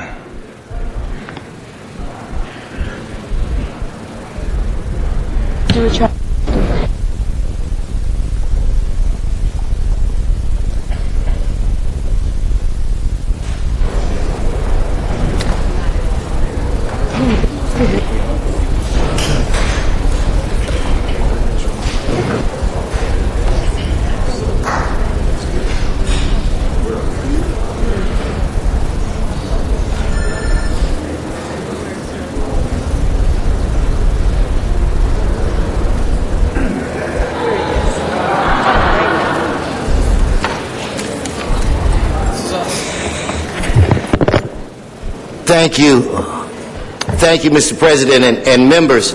I mean, we had a great actor with us today in Danny Trejo, but what some of you may not realize, we also have a phenomenal African-American actor with us today, and that's Roger Smith, who, if you ever want to see Huey Newton live again, watch him in that movie. It was unbelievable. And you didn't think I remember, but I remember this guy.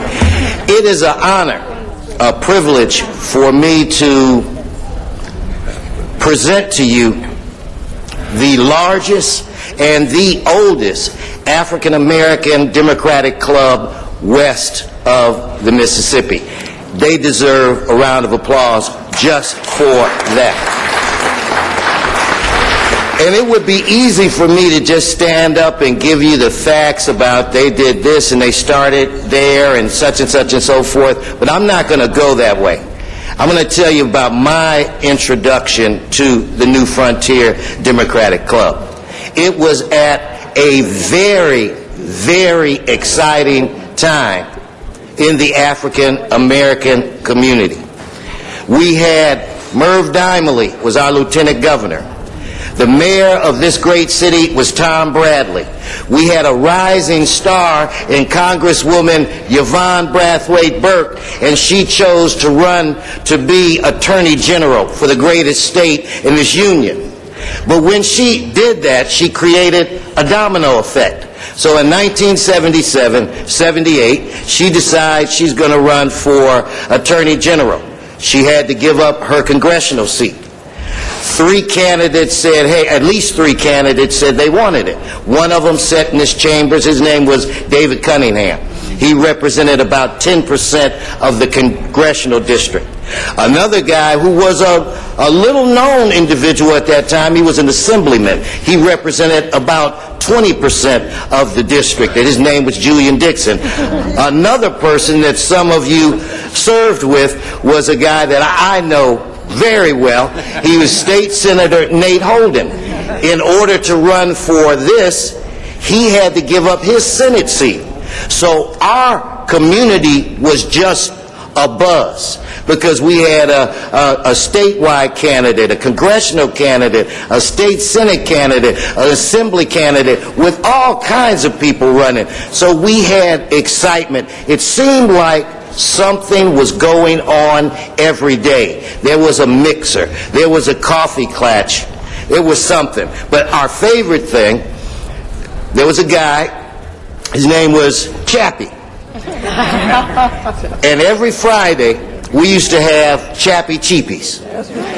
Chappie Cheapies, I think, cost 10 or 15 bucks, and it was a fundraiser. And he was with Nate Holden at the time.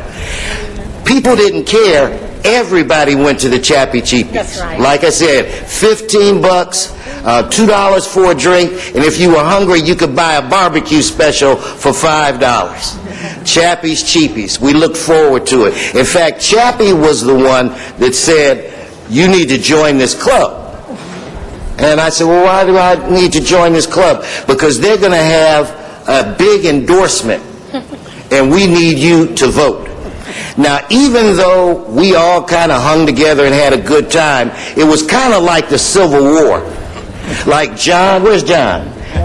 John Frierson, right behind me, was a big Nate Holden supporter. His wife, Susie right here, was a Julian Dixon supporter. You could drive through the community and you'd see a Nate Holden sign and a Julian Dixon sign at the same house. I mean, so Chappie said, you got to go to this meeting. And I really didn't know much about the New Frontier. I'd only been here for 3 years from Cleveland, Ohio, with my goal to be involved and engaged in politics. And I admit to you, this time was a crossroads in my life because my enthusiasm was waning. But then I think Chappie gave me the money to join the club. It was $10 or $15. Chappie gave me the money. So I go, and the way it worked then, each candidate selected a member of the club to make their case as to why this person should receive the club's endorsement. And Dove was Nate Holden's selection. Dove Pinckney to my right.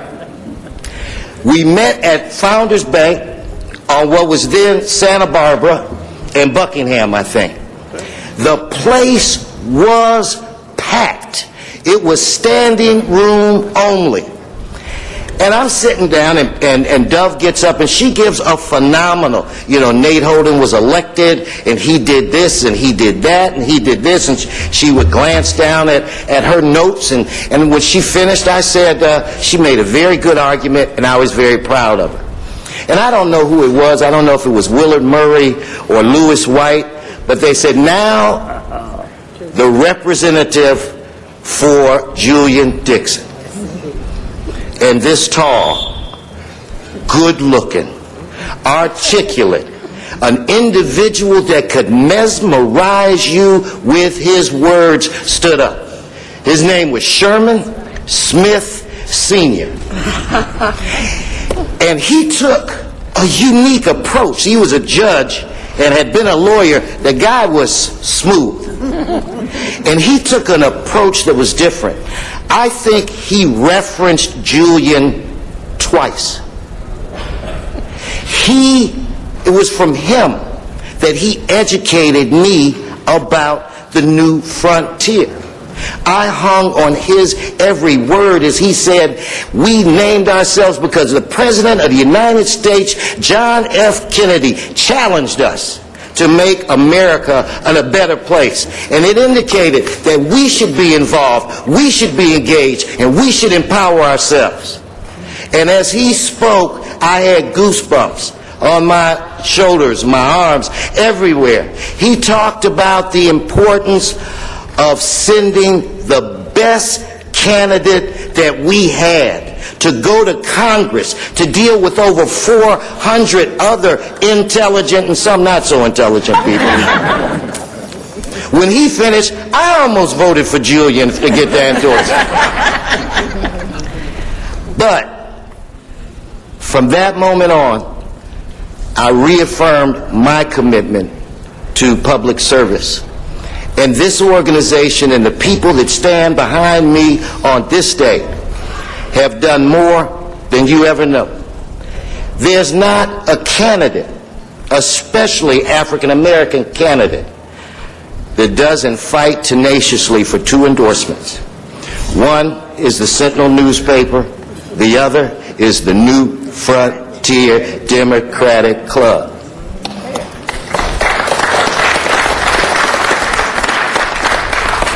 In fact, getting back to Sherman Sr.,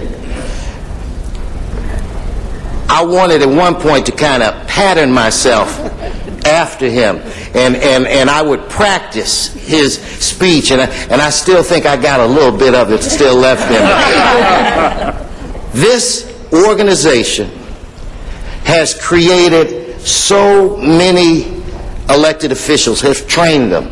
I mean, from Mike Davis, who's here, past president of the club, is an assembly person for the 48th Assembly District. Rod Wright is a state senator, and before that, an assembly person. Julian Dixon, myself, Willard Murray, and I could go on and on and on.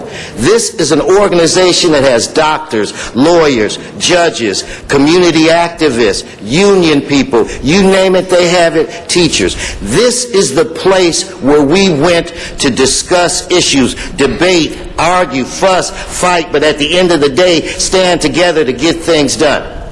So with that said, it is my pleasure and an honor to present to you so many of my friends, and I just want to mention some of the past presidents that are here and the current president. We've got Ingrid Hunt is here, and Dr. Owen Knox. They just named an elementary school after him, I think, on 90th. He's a founder.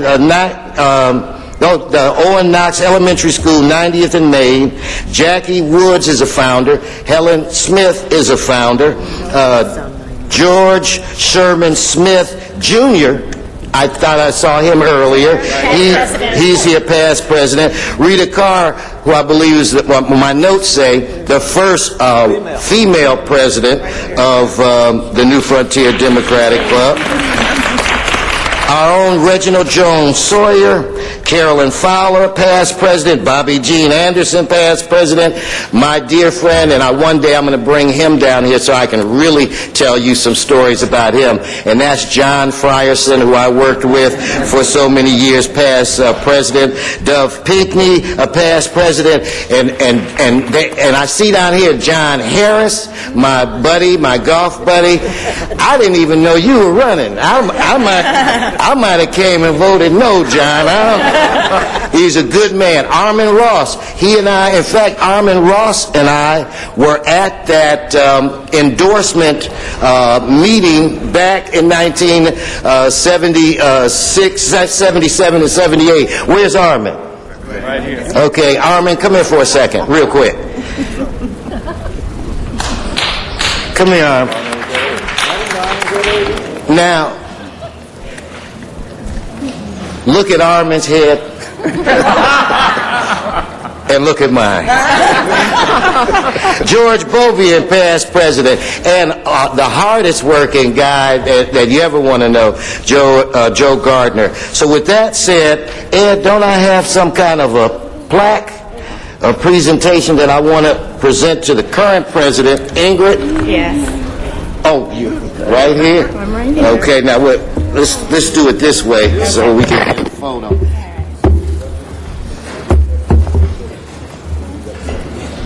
Mr. Weston, we have colleagues that wish to address this distinguished group. You ready for that? Oh, I didn't call Jackie Wood's name, who's a founder. I thought I did. Would you quit whispering in my ear, Susie? Did I miss anybody else? And there's no S on mine. And there's no S. I will eliminate the S. Brother Johnson, no S. Okay. With that, we'd be proud to hear from other distinguished members of the Los Angeles City The Council. distinguished Budget and Finance Chair, Mr. Bernard Parks. Yes, yes. Excuse me, lady. Thank you very much, Mr. President. I am so pleased that Herb has brought all of the group here. This is a rolling history of the city of Los Angeles, and that when he recounts, and so many of our young people don't remember, unfortunately, Tom Bradley today. They don't remember how proud we were. We had 3 black councilmen in the same election. They do not remember all of those challenges that they take for granted today. And many of them, and we use this as an example of how some of our educational system is somewhat reduced. And the fact that several years ago at the MLK parade, a reporter asked a young kid on the street, why was it so important for MLK to be honored, and who was he? And the kid hesitated and said, was he a slave? And so you get an idea that we are losing some of our history, and the verbal history that all of you could provide that would tell about the Los Angeles as you knew it and as you grew up in it is a totally different story than what people believe. The civil rights gains in Los Angeles have been so significant, but people always revert to the Selmas and the Arkansas and the Mississippis, not realizing all of the challenges on housing. I can remember in '57, a mere child, but the front page of the LA Times talks about integration, that blacks could move west of Main Street. Those are all the kinds of things, whether it was Lauren Miller, whether it was Tom Bradley buying a house in Leimert Park, whether it was changing the dynamics of the community. This organization has been in the forefront of it, and I appreciate it.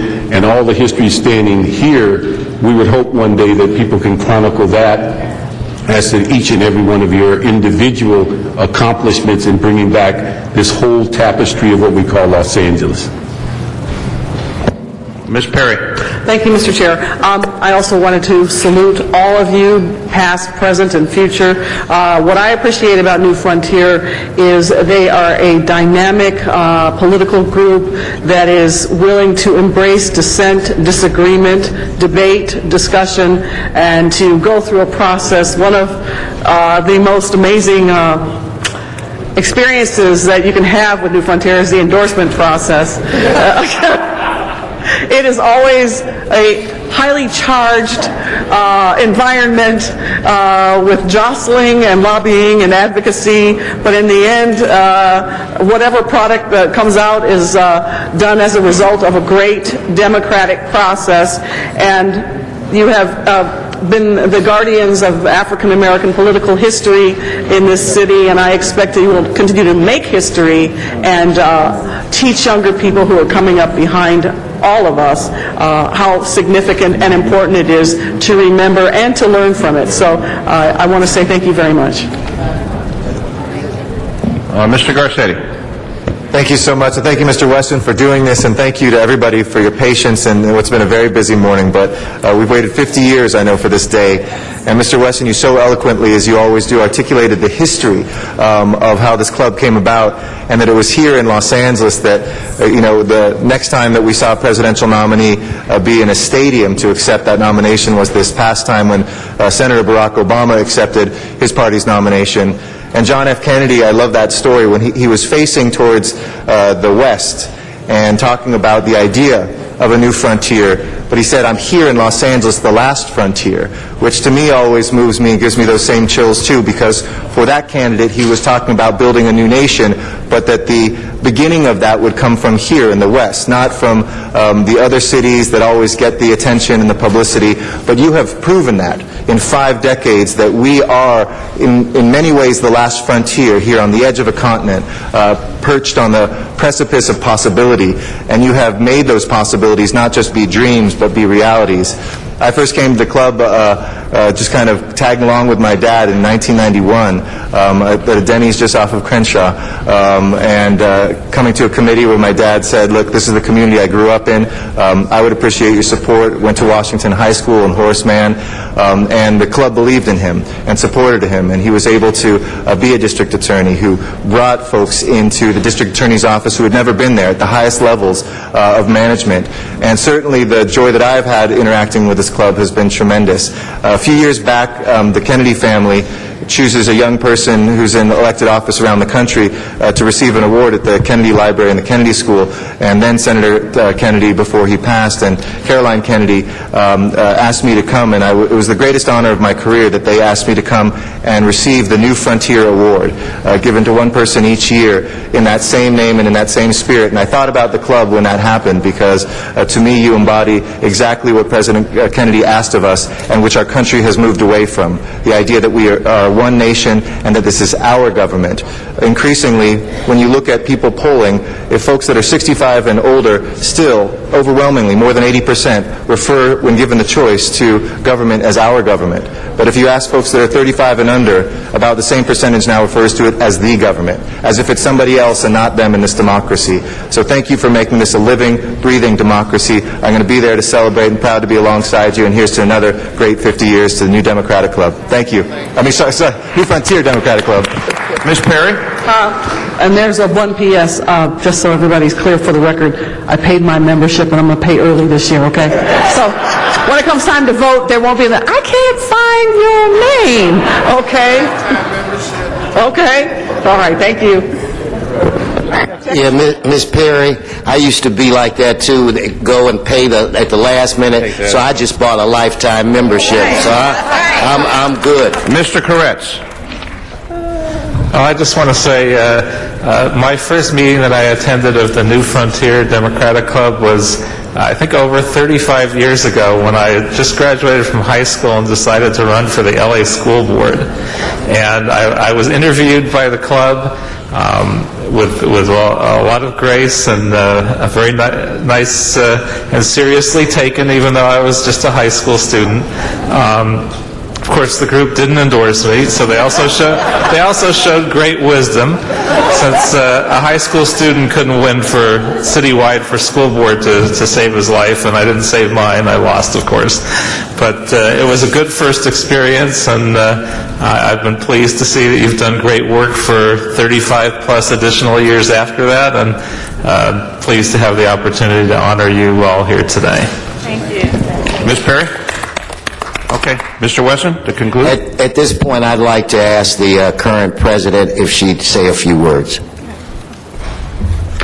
Thank you, Councilman Herb Wesson, who I love and adore, and my fellow members who are in the council chambers. What I am going to do is defer my time over to one of our founders, Owen Knox. Oh, wonderful. Susie's letting me know that it's Dr. Owen Knox, so I apologize for that. There you go. Thank you very much. I just want to say a few things, but you said most of them. But I do want you to know, and everybody to know, that there was a lot of history prior to the time that you joined the club.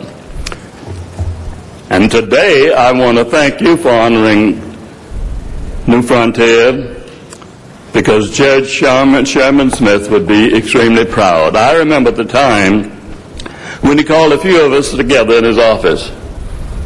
And he said, in fact, as I remember a couple of people, that Milton Wood was there, and Julian Dixon, and a couple of others, and he said to us, we've got to do something. And then after a few words, he said, no, you've got to do something. And then he told us what he envisioned for this club. And then he met with several other people, and you've got about 15 people, many of them here, who met immediately after that, and he told them, this is what we are going to do. And he would be extremely proud, after 50 years, to realize that his vision has come true, and that this little group of people he met with originally became this strong, mighty, great political power. And he would be extremely pleased that you recognize that on our 50th anniversary. I want to thank those people you see who are holding this up. Over the years, they have given service to this group to the extent that we've mentored so many people, many of them standing here, some of them who couldn't come, many of them who became public officials, because they stood there every time there was an election. They worked hard. In fact, in the beginning, you would have thought that we were a social club, because we had dances, and we had, in fact, we even had, I remember, a wonderful time when we had a Las Vegas night. I remember that. And if you remember that, you remember the good times we had. Yeah, I remember that. In fact, we had bunnies. And we had a wonderful time, but as somebody told me the other day, you guys raised a lot of money. You also raised a lot of hell. I'm proud of this group and so thankful to you for recognizing these wonderful people who founded and maintain this club to its present eminence. Thank you. I just want to thank all of you for coming down, and again to say that it was an honor, and it was just fun to take a trip down memory lane and to think about all of the good times that we had and the fun. And so thank you for those memories. Thank you, Mr. Wesson. Our next presentation by Mr. Koretz. Mr. Koretz, please. Mr. Koretz, presentation.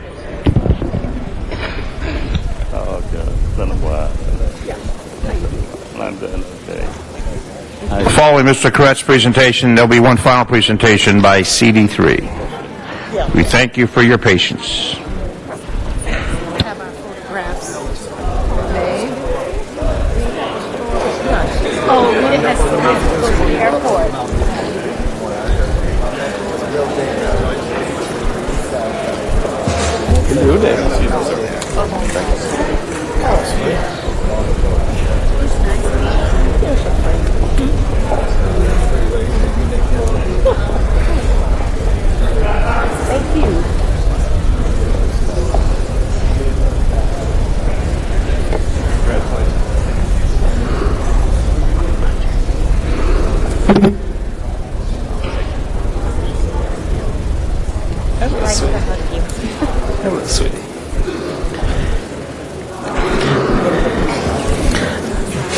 Now that we've had one of the toughest bad guys earlier, we now have, in contrast, perhaps the sweetest animal that we've had yet for our Feline Fridays. This is Cookie. Usually we have kittens. This one is a little older. She's almost 4 years old. She's a very sweet cat. She's wonderful with people. She's wonderful with cats.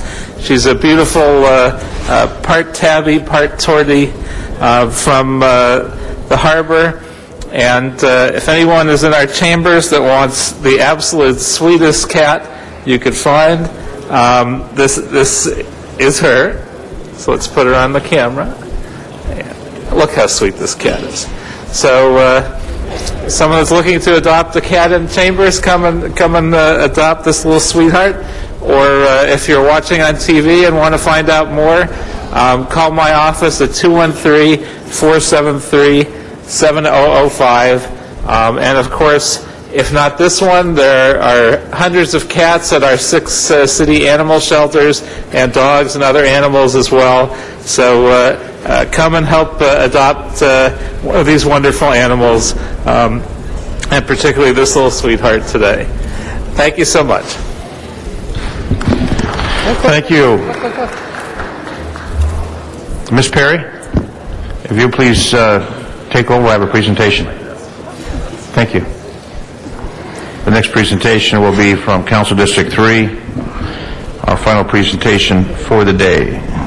Ms. Perry? Just a moment. I don't want anything from you. I sit right down. Let's sit down, man. You're old. You can't get on. You're going to make you get up. You got a thing at Barbara's house? Yes. Next week, right? Or the weekend? I don't know the date. October 14th.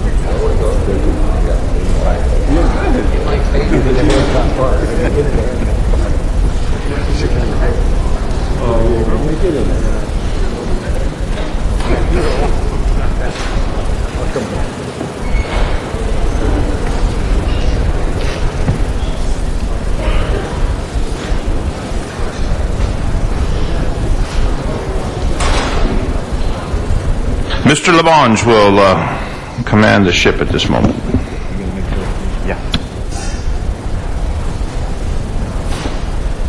Now I'd like to recognize the fine councilman from the 3rd District, former Los Angeles police officer, rose to the rank of sergeant. Please welcome Dennis Zine to the podium.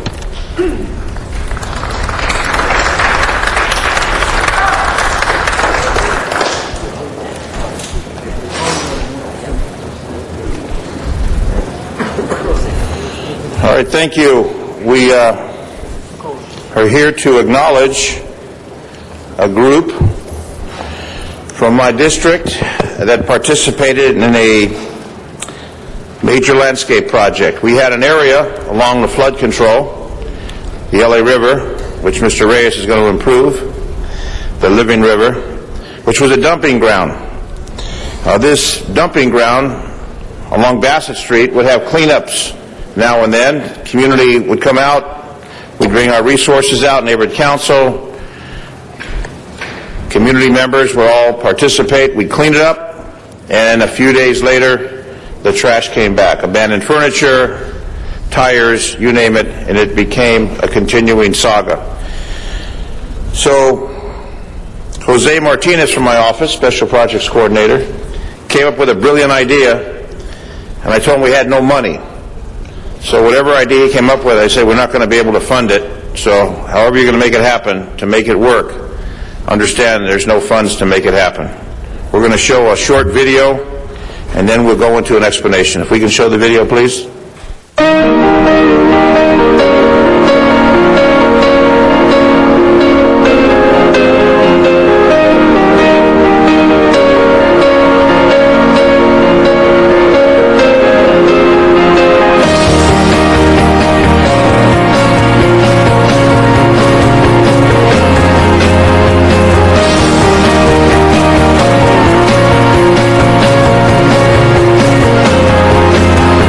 La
There you see it. There you see it. And joining me, Jose Martinez from my office, along with the folks, the volunteers, the businesses, organizations, the faith-based groups. We want to appreciate their work. Bassett Street Project Landscape Revitalized Project. So we're going to acknowledge the groups of people, individuals, the businesses, organizations who help transform the blighted area in this Canoga Park community to a beautiful landscape that you've just seen. The Canoga Park Neighborhood Council, Reseda Neighborhood Council, Winnetka Neighborhood Council, Community Redevelopment Agency, Los Angeles nonprofit organizations, faith-based organizations, Home Depot, local businesses, and hundreds of volunteers to clean and revitalize the area along the 20900 block of Bassett Street in Canoga Park. It was divided into 3 phases. The first phase was clean the area, get rid of all the trash, with all the volunteer help. The second phase was till the soil, and they tilled the soil in that particular area. And the last phase was plant the trees, the vegetation, the walkway, which took place on Saturday, August 21st. A total community endeavor. Residents are now responsible for that. They've adopted those areas. There's no irrigation along that area, so the residents are watering the vegetation. The residents have committed to maintain the area, and Foursquare Church, located 2 blocks away from Bassett Street, has volunteered to do the free maintenance. Since this project was complete, there's been no illegal dumping in the area, and the estimated cost, approximately $50,000, and we appreciate those that participated, Home Depot, vendors, and the people of the community. The community is not only one neighborhood council, multiple neighborhood councils came together, and all the folks in that community have adopted this. Jose, you come up here and stand with me. You were the man who came up with this idea. And I want to acknowledge Jose Martinez from my office. It's very good, Mr. Stein, your deputy. All those deputies do good work. Jose. He did it without any funding, and it was a labor of love to make it happen. And what we have is the Canoga Park stake of the Church of Jesus Christ of Latter-day Saints, the Mormon Church. Right there. Thank you. Thank you very much. Canoga Park Improvement Association. Canoga Park Improvement Association. Where are you? They're coming down.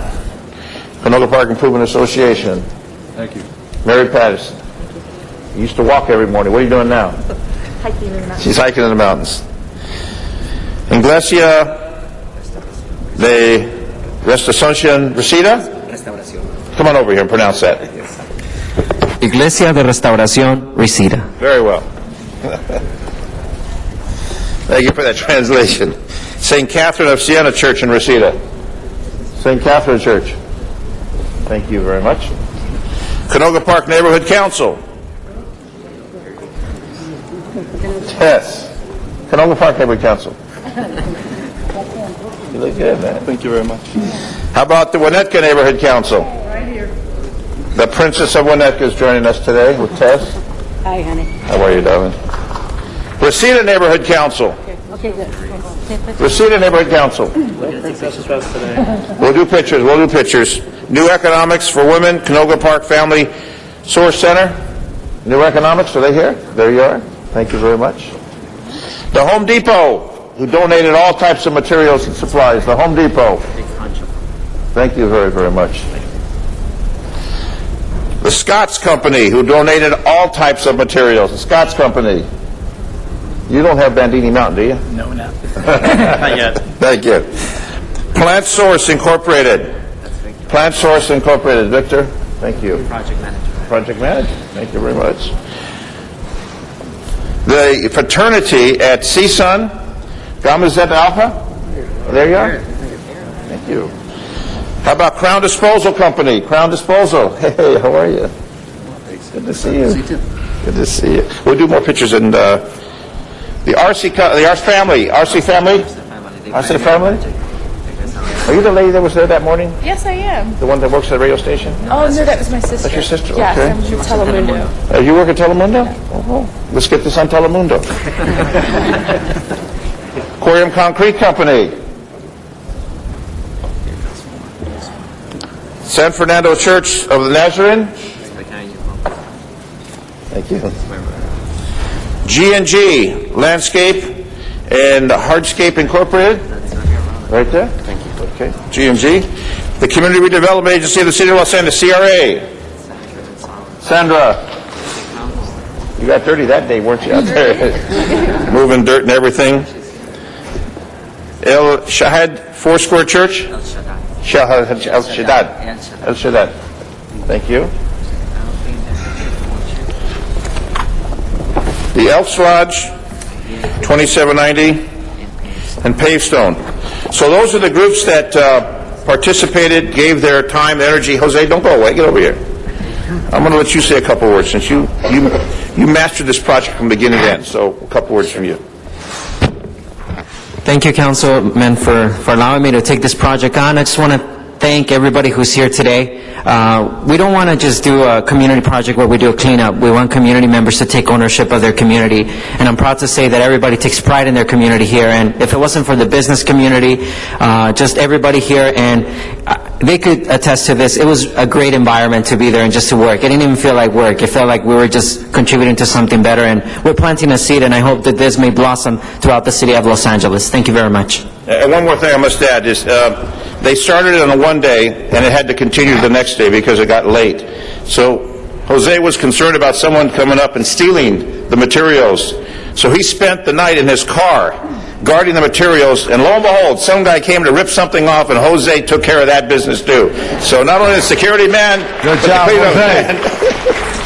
And Thank the you good very, very councilman much. was home sleeping, right? Well, I think he slept with one eye open. No, but- you, Denny. You should have been out there, too.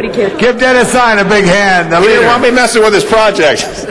Thank you all very much. Congratulations, Thank you. everybody. Thank you. Great job for Canoga Park. Good job. Let's go down. That's the picture. Go this one back.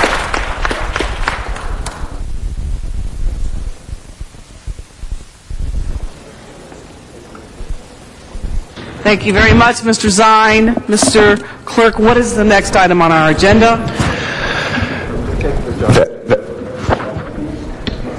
Okay, we have a commission appointment pending today, so why don't we take that next? That would be item number 1. All right, you want to read that item number 1? And the commissioner is?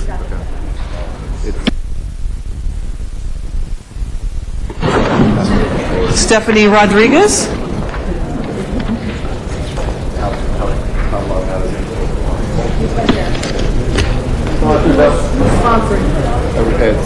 Transportation, so it's Bill Rosendahl. Okay, transportation,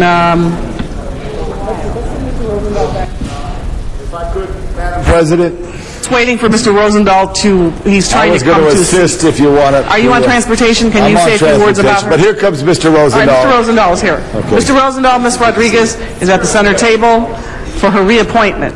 Yes, and I'm very excited about this, Madam President, because this is a lady that started with the commission a year and a half ago, and in our conversation talked about a lot of things that I think are absolutely great. So let's go on the record. You've been a commissioner for a year and a half. What have you learned about the Transportation Commission? Well, I think the main thing is most people don't know what the Transportation Commission actually does. The most important thing is to make recommendations on different issues for the City Council as it's making its way through process. But in addition to that, equally important is supporting the transportation department. They have so many things that they do, and with the fiscal challenges, we try to really help with that. Some of the things might be to support them and the Los Angeles Police Department in lowering or raising speed limits on city streets. Sometimes they need to go a little faster, sometimes they need to go a little slower. But there's a lot of research that goes into those, and so part of what we do is to help support those decisions. Also, transportation, the elderly and the infirm, when they're going to appointments and they're in these transport units, we want to make sure that the people who are driving them are good and are safe, and it's important. So we look at those. If someone's denied a permit to drive one, they might come and appeal, and we actually look at that and take it very seriously, and we don't just let anyone drive our residents around. So there's a lot of different things that we do. And one of the things that you and I were talking about is the cycling community. I strongly believe that we need bicycle paths everywhere. We need to put up the bike racks everywhere. And we need to have safe routes for people to ride their bicycles. I had an experience in my district where an accident or an intentional thing happened, but the fact was there was a frustrated moment on Mandeville Canyon, and we took out the Bicycle Bill of Rights, which means a cyclist has rights too. In fact, they don't have to push themselves off the street. They literally have the right, like an automobile, to ride in the general sense of the road. But they don't. They're kind enough to move to the side as best they can so cars can continue to go. But it shouldn't be at the safety of a bicyclist. There's the dooring thing that happens when a person's opening a door and a bicyclist is going by. But then the other side, there's issues about cyclists who just speed through stop signs or through lights, go faster than what they should. And so there's a lot of issues when it comes to cycling. But most importantly, we need to get out of our car, and the more bicycling we do, the better off we are. In Measure R, we have put money aside, and we want to accelerate that process. Tell me about your biking experience and what you think of that. I think it's really important. I do ride my Electra Townie. I have to say that I rode the LA Marathon bike ride last year, and it was the only time I would ever be able to ride the streets of Los Angeles without stop signs and red lights and any cars. It was amazing. I mean, it would be so great to be able to ride that way more often. I live in the Valley. I've lived in the Valley for 14 years in the community of Arleta. We have some bike paths, but I realized I could never ride my bike all the way to work if I chose to do that.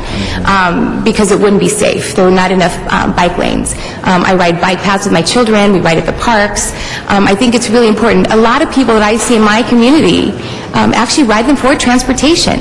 They're not using cars. That's their transportation. And if I do an early morning ride, I see people going to work and school.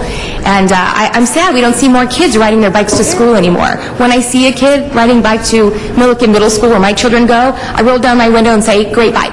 You know, it's just a really cool thing, and we're just not able to do that as often anymore, and I think it's pretty sad. Well, I appreciate your enthusiasm on that, and Marvin Brady, whose shoes I'm trying to fill, which is very difficult because Marvin was a true leader in this city. He created that bicycle path along Venice Beach that goes all the way down and up the coast. So I love your passion and your commitment, and I look forward to 4 more years of your leadership. 5 years. 5 years. Give me 5 for the commission, and I ask for my colleagues' support on this. Thank you so much for stepping up to the plate again. Thank you. All right, thank you very much, Mr. Rosendahl. There are no speakers in the queue. Mr. Clerk, would you please open the roll? Close the roll. Tabulate the vote. 11 ayes. Congratulations. All right, now we'll go to general public comment, and we will start out in Van Nuys with Candido Meraz. Thank you, Madam President. I want to thank Mr. Zine and his staff, especially Jose. I wasn't able to be there for the cleanup, but I look forward to working with them in Walmart for Christmas and making Christmas a better year for a lot of kids. Tonight on Channel 4, there's a new show called The Outlaw, starring Jimmy Smith, where he plays a United States Supreme Court judge who steps down to protect the innocent. And in that show, he makes a statement where he states that the system cannot be preserved at the expense of the innocent. Madam President, council members, I ask you, why is the system at DWP being preserved at the expense of the innocent? Why is the public being punished? Why is the public and seniors being denied access to the cafeteria down at Hope Street? For years I've gone down there, and for years I've seen seniors have a wonderful lunch and enjoy a wonderful environment, and now they're being denied access to that building. This is a public building. Why is the system being preserved and people being hurt, the good DWP workers who are trying to expose waste, fraud, and abuse? Why are we still allowing that? You know, we just had the scandal in Bell, and I just hope and pray, but I believe that one day we will see that kind of scandal at DWP. And Mr. Smith, if you're watching, and the actor, if you're watching and you want to help protect some innocents, I'd hope that you'd stand up and say something in behalf of some of these people who are trying to stop the waste, abuse, and fraud at DWP. So, again, Madam President, please, we need to protect the public. We need to make sure that things are open and above board at DWP. So, I ask you folks to please stand for those who are trying to make the city a better place to live. Thank you. Thank you very much. Back to City Hall for Arnold Sachs. Following Arnold Sachs will be, I think it's Mervyn Evans. Is Mervyn Evans still here? Okay, Mr. Evans, why don't you come up while Mr. Sachs is coming up? You're closer to the mic, so you can go ahead. And after Mr. Evans, hopefully Mr. Sachs will be at the mic by then. And if he's not, then it'll be Michael Huebman. All right, Mr. Evans. I want to publicly thank Mayor Villaraigosa for his outstanding leadership and solid support of the DREAM Act. The measure did not clear the Senate, and we cannot afford for these young people who deserve a path to citizenship, to wait. I strongly urge all of you to contact Senator Boxer and Senator Feinstein and insist that that DREAM Act come back. Let me tell you, there is no excuse not to give young people who are going into the military or going into college and ROTC programs a fast track to citizenship. Merv Evans, your friend. Now, I also want to thank our good friend, Congressman Kevin McCarthy of Bakersfield, for the Pledge to America. Whether you agree with everything in it or you don't, it's an outstanding roadmap from a public policy management point of view. And there are several issues and several platforms that I would hope the city would consider adopting. Mervyn Evans, your friend, that's MERVIN-EVANS. Thank you. Mr. Sachs.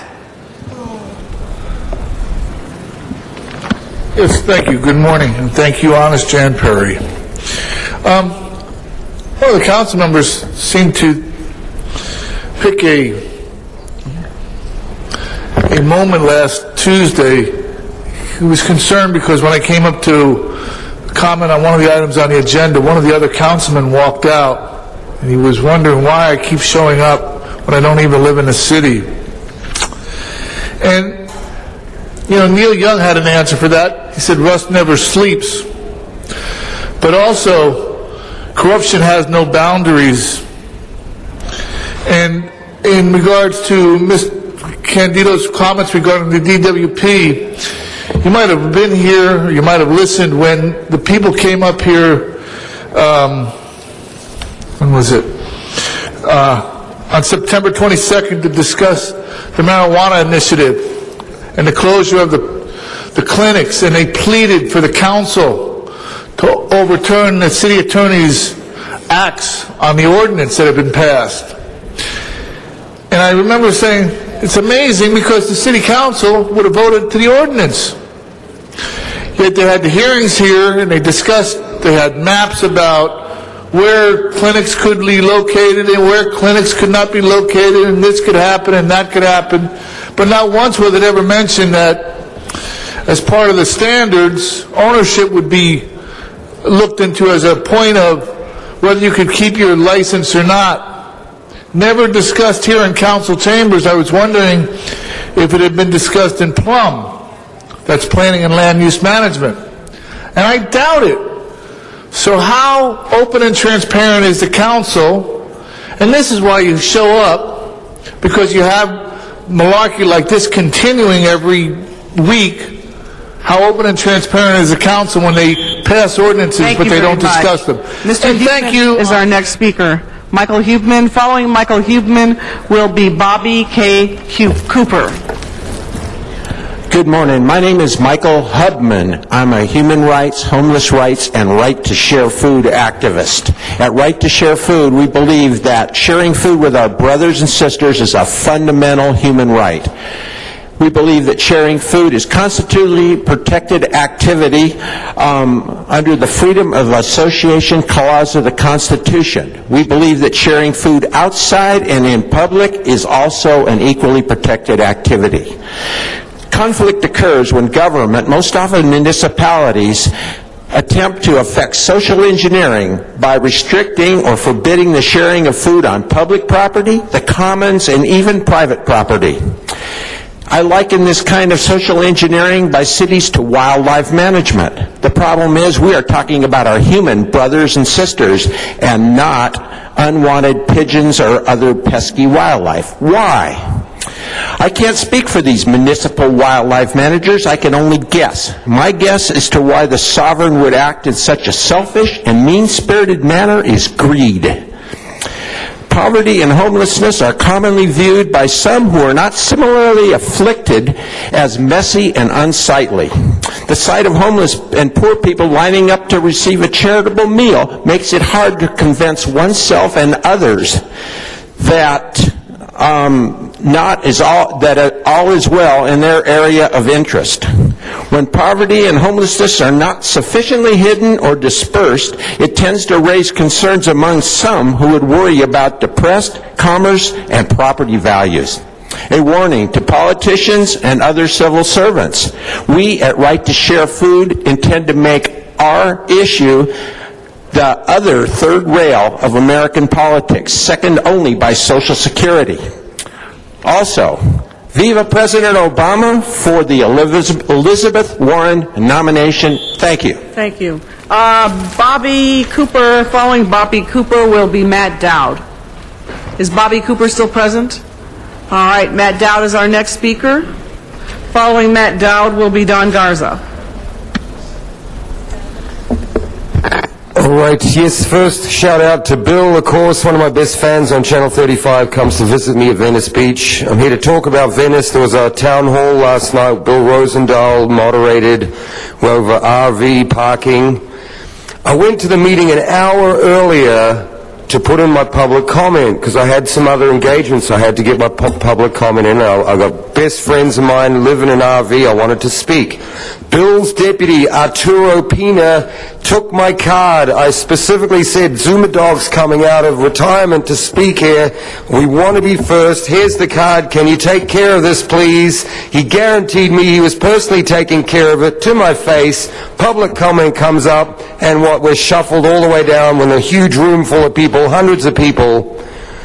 And it's an outright lie. It's just a despicable lie to my face when I specifically requested that we do this. I was here an hour before everyone. It's not the point about the comment. The point is he lied straight out. That reflects on Bill Rosendahl. The whole council office is based on just lies and fraud.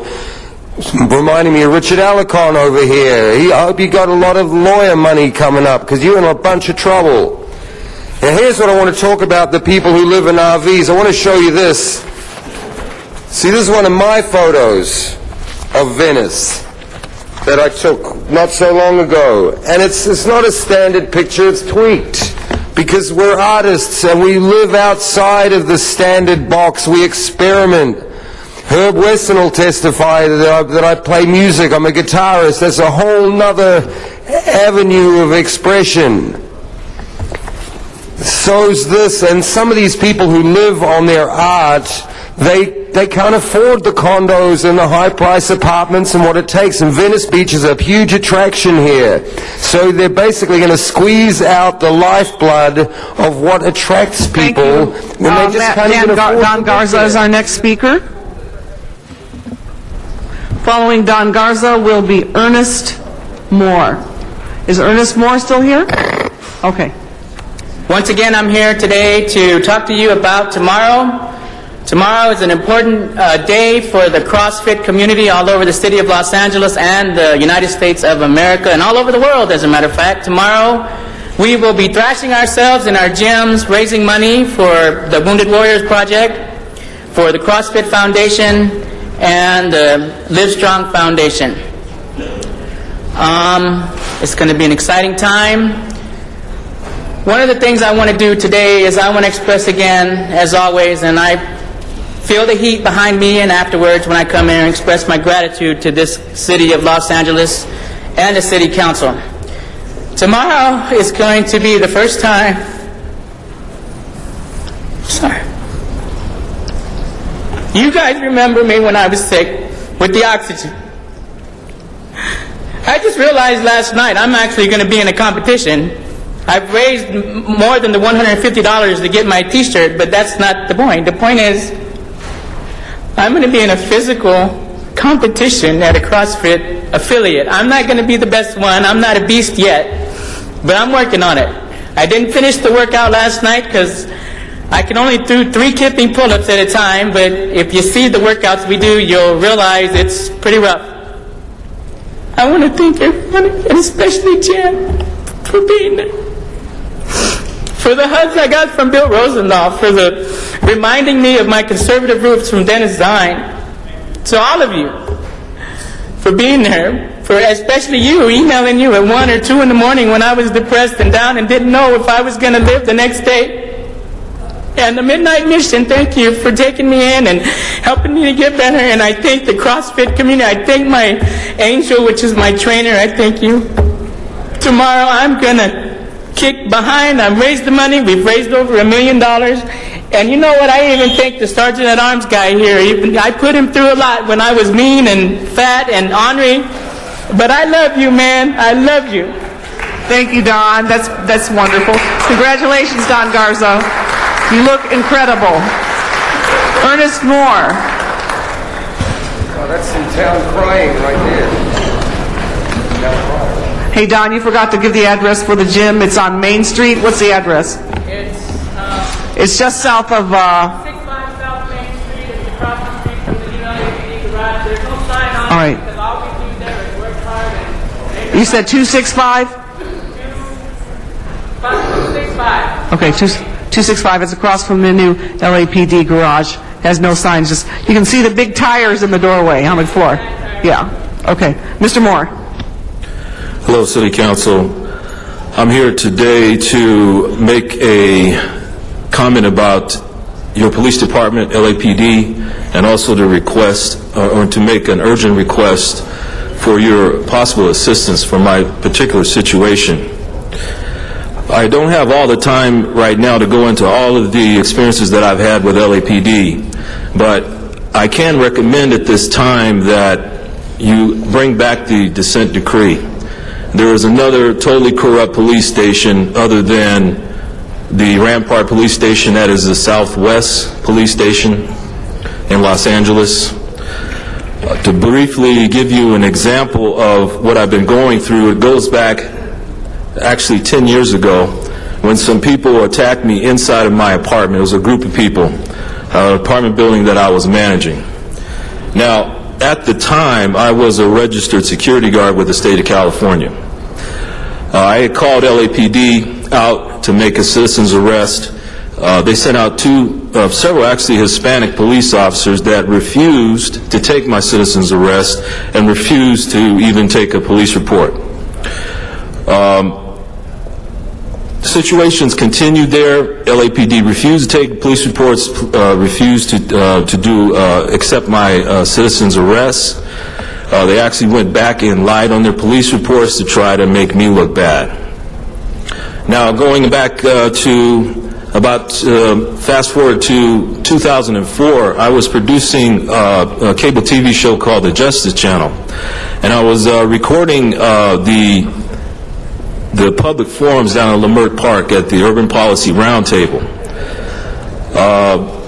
At that time, I had brought actually written evidence to Bernard Parks requesting his assistance to look into the situation. Sir, I'm sorry, your time is up. Maybe we can ask Mr. Parks if one of his deputies can talk with you on the side and go into greater detail, but your time is up right now for the public comment period. Walter Bechtel is our next speaker, and he is our last public speaker for today.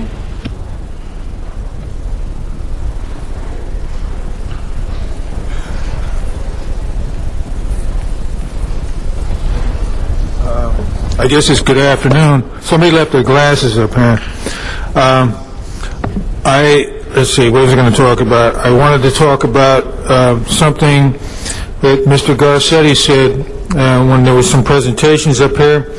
He said, I forget the entire quote, but the last part of it is, go for the gutter and you can't miss. And I was saying, yeah, that's exactly what I've been saying.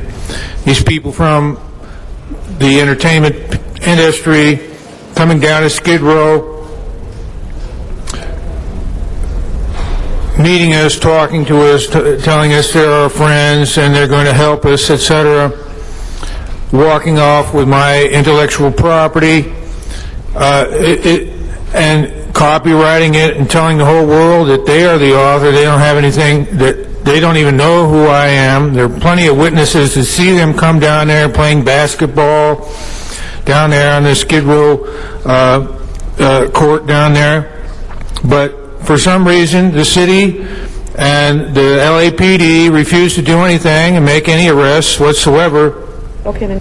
It's certainly the way it ought to be. Yes, if you go for the gutter, the people that live down on Skid Row who have no means to defend themselves in the courtroom or do anything to you legally, then you can't miss, and you can become a very big success in your life. And that's just exactly what they do. And despite my background and the fact I graduated from the University of California, San Diego in 1979, and the music industry my family's been part of for centuries, you calling me a liar. And these people, you're still throwing them in jail. Lindsay Lohan going to jail now for 30 days. She don't have anything to do with music, but for some reason you believe criminals only, and people that try to keep their nose clean, you don't want to help us out at all. You're a bunch of criminals. Thank you very much, Mr. Bechtel. That closes our public comment for today. Mr. Clerk, Mr. Krikorian, did you press your button? Thank you, Madam President. If I might rise for purposes of an introduction. First of all, I want to thank Councilmember Cardenas for the presentation this morning regarding Deaf Awareness Month. And we have an exceptional resident of the 2nd Council District who wasn't able to be here this morning, but he's here now. David Kurz is a Los Angeles-based writer and producer.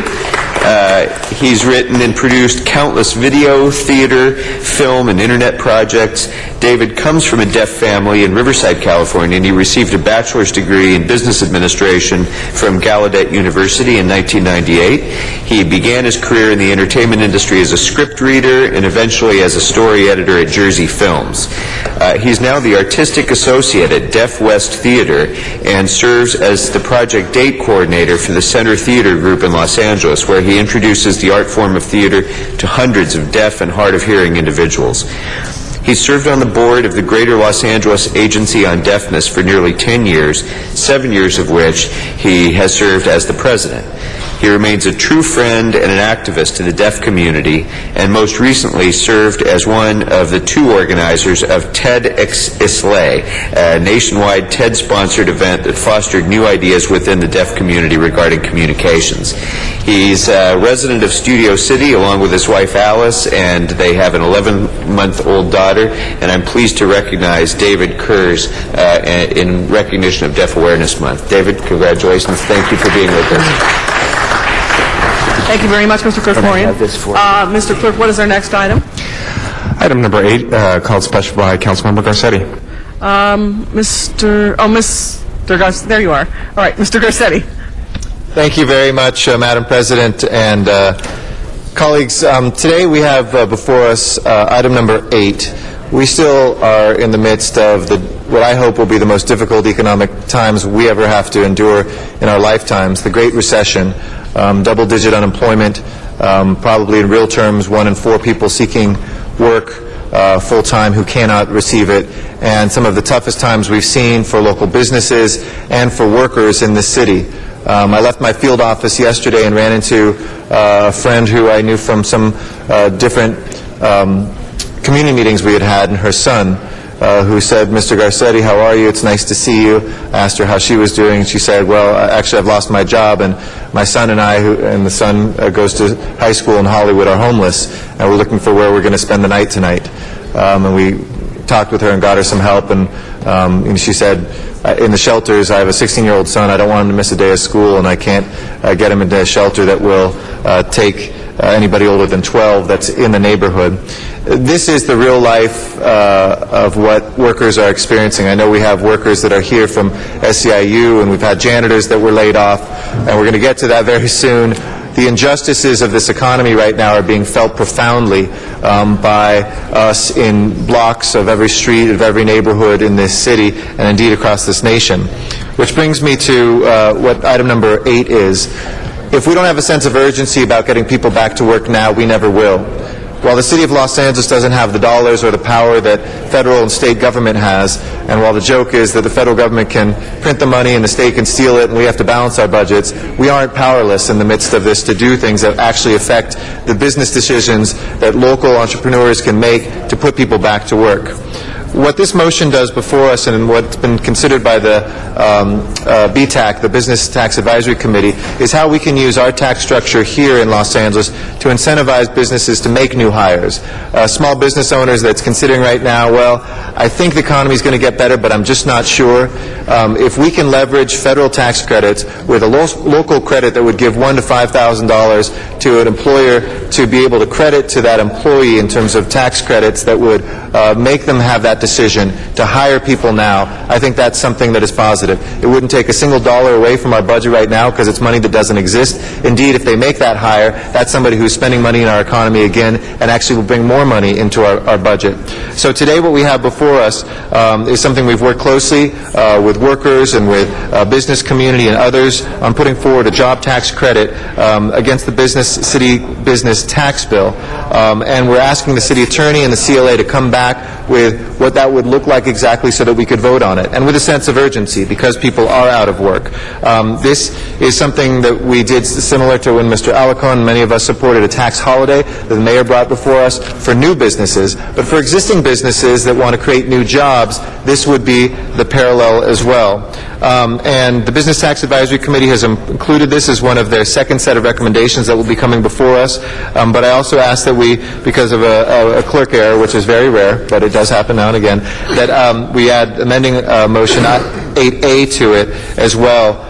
Because that would ask the CLA to provide those recommendations for those general principles of this tax credit, to bring it as quickly as we can as possible, so that we can get that in place, put that in this year's tax bills, and get some people back to work. I urge your support. Workers in Los Angeles, unemployed folks every single day are counting on us to act. This is one place where we do have the power, where we don't have to bemoan what we are doing, and we can actually literally put our money where our mouths are and get people and families back to work. Thank you. All right, so thank you very much, Mr. Garcetti. So what is before us, Mr. Clerk, is Mr. Garcetti's motion, the request to the CLA and the CAO to report back on what it means to implement this proposal. So there are no speakers in the queue.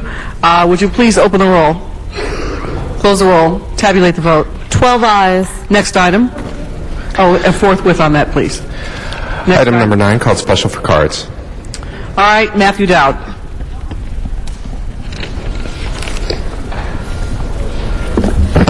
Okay, thank you. Yeah, just give me a second because there were no agendas at the beginning, so I just got to refresh now that I found one. Oh, okay, Rent Escrow Account Program, the REAP program.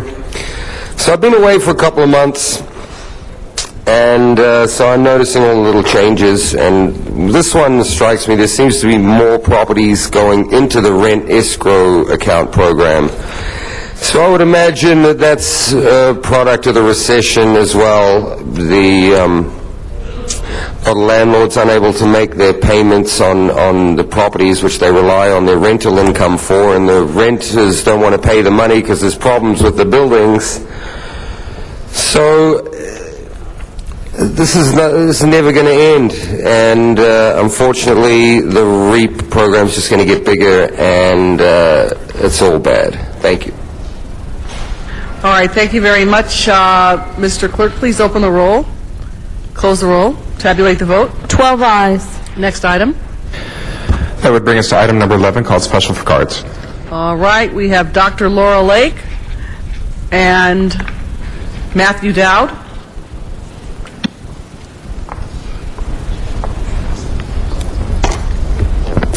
Good afternoon. It's a pleasure to be here to speak on behalf of the Coalition for Veterans Land, which has nominated Munimori Hall at the Army Reserve at Federal and Wilshire to the National Register.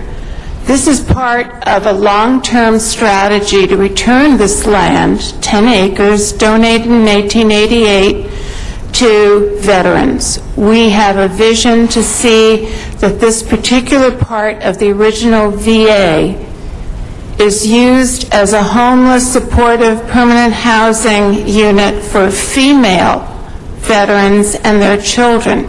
There is no such facility in the United States. 41% of the women in service at the West LA VA hospital have been raped while in service. There is a huge need for a secure site to heal and a secure place to have a roof over your head. So this is round one, and we are so grateful to Council Members Rosendahl and Koretz for supporting this nomination, and on behalf of the 35 community organizations from the Palisades through Fairfax, from West LA through Bel Air, we really appreciate this united approach to save this sacred land for the people who deserve to be there. Thank you. Thank you, Dr. Lake. Mr. Dowd? I'll waive this one. Thank you. Mr. Koretz? And then Mr. Rosendahl. Thank you, Madam Chair, and thanks to Laura Lake for braving a long council meeting and to be here to speak on behalf of this. This property contains many contributing features of mid-century modern design. Also, it is named in honor of Private Sadeo Menomori, and I may be pronouncing that slightly wrong. He was notable as the first Japanese American to be awarded the Medal of Honor, and despite the fact that he and his family were interned at Manzanar, he volunteered for military service and was killed in fighting in Italy in 1945 when he jumped to cover a grenade to save the rest of his company. And it is both in his honor and because this is a great building and for many other reasons that we asked for this. And I ask for an aye vote on behalf of the council. Mr. Rosendahl. So back to my post-283 hat as a veteran during the Vietnam era, it is obviously a no-brainer. But also it has tremendous significance to the Japanese-American community. Laura Lake, you're right on the mark, and I bless you for coming up here and taking leadership on this with the city. The other day I met with a group of leadership in the Japanese community. We're putting up a marker, a historic marker at the corner of Lincoln and Venice, where Japanese Americans were rounded up and taken to camps. That is a shame and a black eye on our history, and we're going to remember that with all the young Japanese offsprings over the generations that are so proud of being an American and being part of our system. This is another example of showing respect and gratitude to Japanese Americans for their service in the military, and also to appreciate the fact that we as a great nation were not completely together when we grabbed Japanese Americans and put them in camps. So this is a no-brainer. This is a beautiful moment, and I'm enthusiastically supporting it. Thank you very much, Mr. President. Mr. Lavange. Yeah, thank you, Mr. Rosendahl, Mr. Koretz, and Laura Lake. Thank you. It's been a while since we've seen you. I think what is happening here is really what it was intended for, to help veterans. And when you spoke of homeless veterans, you spoke of women veterans, and the needs there was so articulate and to the point. So I stand to support Mr. Koretz and Mr. Rosendahl in this effort as you continually approve what the real mission was of the VA in West Los Angeles and Sawtelle, and also the recognition of the historic past. Thank you very much. All right, there's no further cards in the speakers in the queue. Mr. Clerk, would you please open the roll, close the roll, tabulate the vote. 12 ayes. Next item. That brings us to item number 12, called special by Councilmember Reyes. There is an amending motion, 12A, that has been circulated. Mr. Reyes. Yes, thank you, Council President. We can just move on the amendments. What the motion has been circulated, 12A. Ask for an aye vote.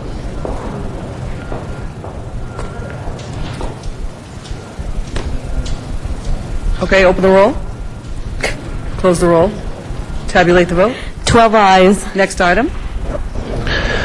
Item number 16, called special for cards. Mr. Matthew Dowd.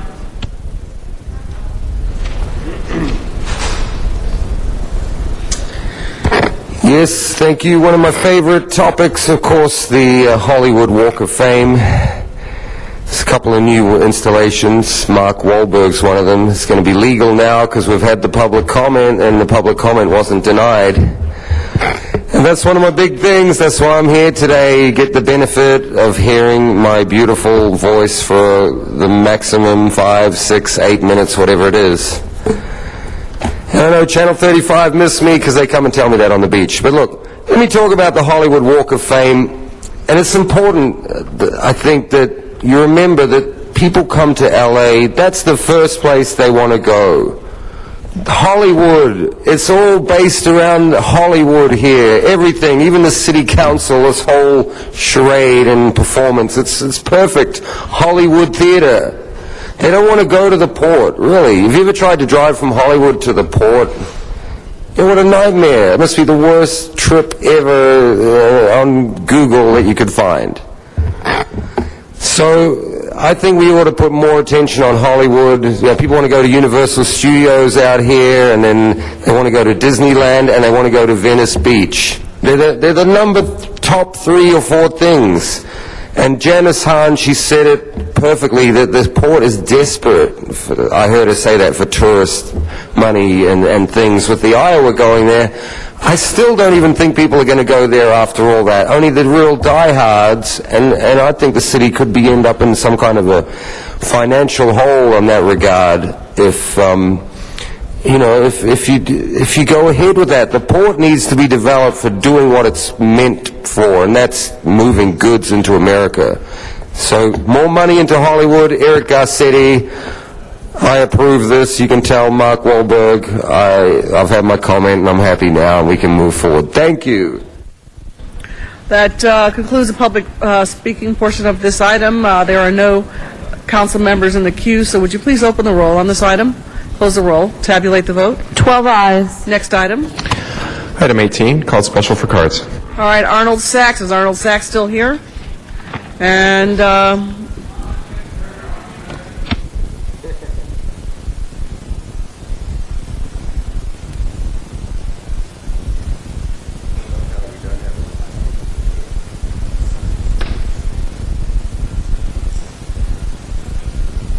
Thank you and good afternoon. Arnold Sachs. Just concerns regarding the parking lot situation. October 1st, next week, this is actually your last meeting. And the sale of the parking lots is yet to come through. So you have the financial budget year that starts October 1st. The city will be in the hole. What was that you said, $6 million a month, Councilman Parks? And no plans. And you're transferring to the LADOT from the Department of Cultural Affairs. And this is another hit on the Department of Cultural Affairs. You waived this bed tax at the AEG facility, 14%. For the arts, but you had $25,000 to give AEG to help celebrate El Grito. I believe the celebration last week. So the question is because that festival was all the citizens in LA, where will the Department of Cultural Affairs get its funding to help the art patrons in the city of LA? Don't you believe they need to have funding? Have you got a solution to negate the loss of funding they will suffer from losing the monies from this parking lot operation, from the bed tax waiver? What substitute have you got in mind so that next year when they come before you to talk about the budget cuts because of your astute planning, as we've seen from the last budget, what will you tell them then? Oh, well, you're part of the family. thank you very much. Everybody's part of the family, No speakers, except you. in the queue. Mr. Parks, yes. Let me just clarify for the public, not that we should believe what we just heard, but the issue is that this parking lot is vacant about 300 days a year, and it's only used when Cultural Affairs has an event at the Vision Theater. We're asking DOT to open it up 352 days a year, so that if it's not used by Cultural Affairs, it is now a generating revenue as a parking lot. And it gives the businesses in the community more access to the parking lot, access. Currently, the parking lot is chained up during every period other than when Cultural Affairs has an event. So it's a revenue generator. So there's no money lost by Cultural Affairs. It's money gained by the Special Parking Revenue Fund by DOT. Thank you very much for clarifying that, Mr. Parks. Now, with that, would you please open the roll, close the roll, tabulate the vote. 12 ayes. Next item. Item number 19, called special for cards. All right, let's see, we have a card for Mr. Sachs. Is he out of time? Mr. Sachs has 1 minute left. Mr. Sachs, please come up, and while you're coming up, is Matthew Dowd out of time?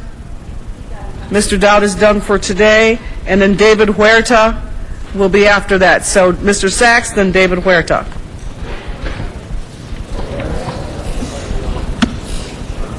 How poetic it will be when we be able to say, Madam Chair, you're out of time.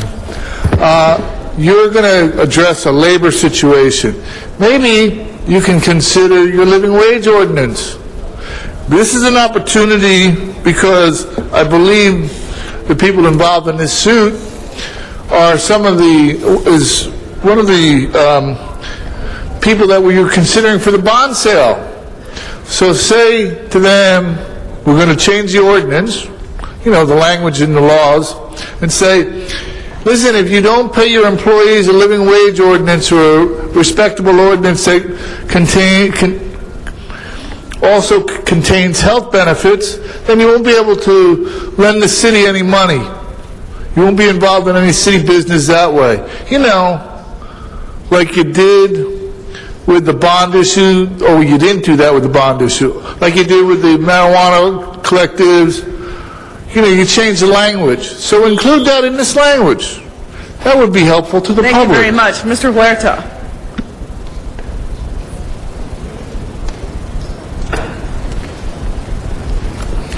Good afternoon. My name is David Huerta. I'm Vice President for SEIU USWW, representing Justice for Janitors.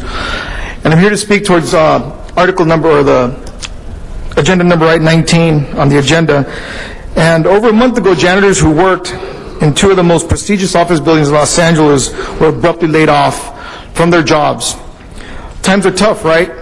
But 26 million Americans are either unemployed or underemployed in America today, and 1 out of every 8 Americans are in foreclosure or behind on their mortgages. But these times are not so tough for the owners of those buildings, J.P. Morgan Chase. They just reported $4.8 billion in second quarter profits, and in 2009 they gave out more than $9 billion in executive bonuses, but 16 workers had to be laid off. Billions in profits, billions in bonuses, and 16 low-paid workers in their buildings are scared that now they don't have money to pay the rent, to feed their children, or buy school supplies for the new school year. This is not just about 16 janitors. This is about how America runs their economy. This is about mega banks like J.P. Morgan Chase getting bailed out to the tune of $100 billion and then turning around and cutting jobs and foreclosing on homes. They get bailed out because they are too big to fail, and they don't give a second thought when it comes to the 16 hard-working janitors who clean their buildings. Justice for Janitors is more than just advocating for our members. It's about advocating for our communities, advocating for the education of their children, advocating for better communities. But where is the corporate responsibility of J.P. Morgan to our communities? It seems that the balance of power is with J.P. Morgan, and still continues to be swayed towards their direction. And our families are being left out in the cold. Then we see that J.P. Morgan is not even paying their fair share of state taxes to our state. Thank you, sir. We taxpayers bailed them out. Now it's time to hold them accountable. Our next speaker will be Tina Barrios. Following Tina will be Marta Escobar. And following Marta Escobar will be Rosara Vasquez. Good afternoon. My name is Tina Barrios, and I was one of the 16 janitors that got laid off in Century City. Losing my job has been hard for me because I'm a single mom with 2 kids. and without a job, I don't know what's going to be my kid's future now. We are asking you to support us janitors who lost our jobs.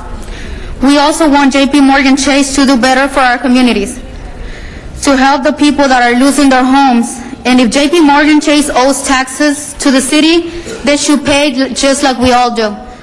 The community supports us. Pastors, priests, rabbis, we have support. But what we really need is from you, is leadership. Thank you. Marta Escobar. Buenas tardes. Mi nombre es Marta Escobar y soy una de las 16 janitor afectadas de Century City. Good afternoon. My name is Marta Escobar. I'm one of the 16 janitors who was affected in Century City.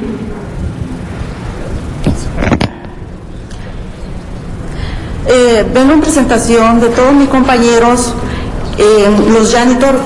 Estamos pidiendo de ustedes el apoyo para todos nosotros. I'm here representing a lot of my co-workers who are here as janitors asking for your support. Queremos también que JP Morgan Chase sea mejor para nuestras comunidades. We're also asking JP Morgan Chase to be better and to do better things for our community. Con todas las personas que están perdiendo sus casas. And to behave much better with all the people and employees are laying off because a lot of people are losing their homes. Y si JP Morgan Chase le debe dinero de presupuesto a la ciudad, queremos que ustedes recogen todos esos fondos. And if JP Chase owes taxes to the city, we want you to collect all those taxes owed to you. Gracias por todo su apoyo, pero también necesitamos que nos ayuden más, que se vea todo mejor. Thank you very much for your support, but we want to still ask you to support us a lot more because we need all your help. Thank you. Thank you. Rosara Vasquez. Is Rosara Vasquez here?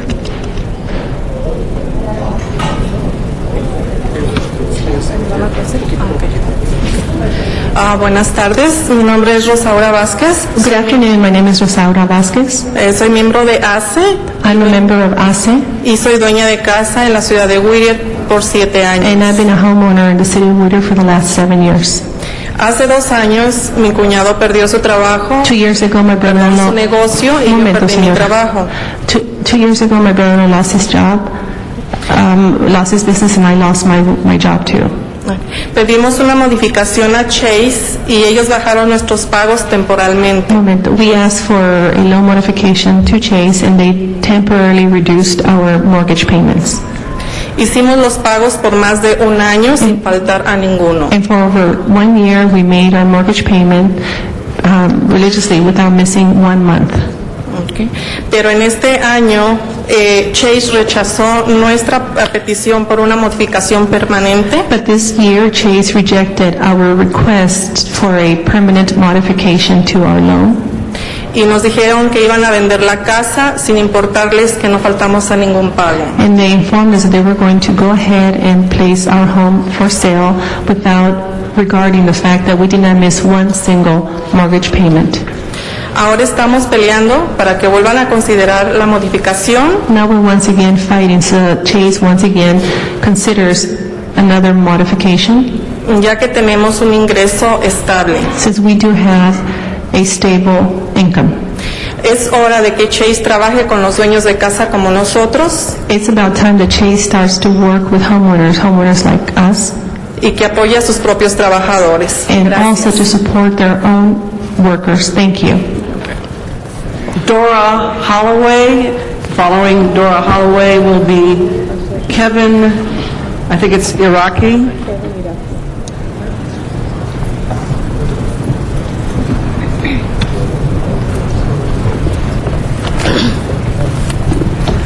Excuse me. My name is Dora Holiday, and I'm a member of ACE, and I'm also a member of ESIU. And I'm here to support the situation motion regarding J.P. Morgan Chase. I live in Compton, in my home for 38 years. I retired from Los Angeles County Patient Financial Service Department. A few years ago, I had to refinance my home for repairs that was badly needed. J.P. Morgan bought my loan, and I was doing fine until I missed a few months from work due to illness. I never fell behind on my payments, and I received a letter from Chase telling me that I could get a modification on my home and not to see any lawyers, just to come in and let them do it because they were my mortgage company. But instead of offering me a permanent modification, Chase put me through a lot of temporary mortgage payment. I never once missed a payment. And now the bank is telling me that I'm thousands of dollars behind, and they won't modify my home. Between my Social Security, my husband's annuity, my retirement, and rent from my family, I have a good income. Once one of the speakers from Chase told me, one of their representatives told me that I should get a smaller house. And I'm here to support people from Los Angeles, San Fernando Valley, which are people that's in the same condition that I am in. We are in the same situation, and we are asking for help because Chase needs to stop taking advantage of homeowners and stop getting rich off the working people. So thank you for your listening. Thank you. Thank you. Maybe, I think it's Kevin Erke. Yeah. Is that right? Yeah, Kevin Erke. Okay. Good afternoon, council members. Like I said, my name is Kevin Erke. I'm here today on behalf of the members of SEIU Local 721, who I'm sure you all know quite well. We're here today to represent those members because they're already facing cuts to quality services they provide every day. And so we're here standing strong with our brothers and sisters of ACE and United Service Workers West in support of those janitors who have been laid off. And in their fight to end this labor dispute and get back to work, being able to feed their families and pay their rent. One of the biggest problems right now facing the city budget is uncollected debt, back taxes, back fees, money that is owed to the citizens of this city. And so supporting these janitors and make sure they get back to work is the right thing to do, but there's still more that can be done. I don't know if you're aware, but the California Tax Reform Association found that J.P. Morgan Chase owes an estimated $13.5 million in back taxes due to their properties and all the branches that they were able to obtain and accrue during an acquisition with Washington Mutual in 2008. So while everybody else in this economy and in this city sees their family budgets shrinking, you have mega banks like J.P. Morgan who see their reach and their reserves growing and expanding. They were already too big to fail. How much bigger do they need to get? And so while our members are asking themselves, is this economy working for you? Their answer is no, it's not. But I can tell you, people like J.P. Morgan Chase, it is. It's working just fine for them. And so they need to do their part in paying these back taxes to the city. And so there's more that can be done to collect this debt. And so we ask that you can somehow, some way, pass an additional motion to direct the city controller to work with the county assessor and find out just how much this $13.5 million is owed to the residents of the city of LA. Thank you. Thank you very much, and that concludes our public speaking cards. All right. Matt Dowd is our final public speaker. How much time does he have left? You have 1 minute left.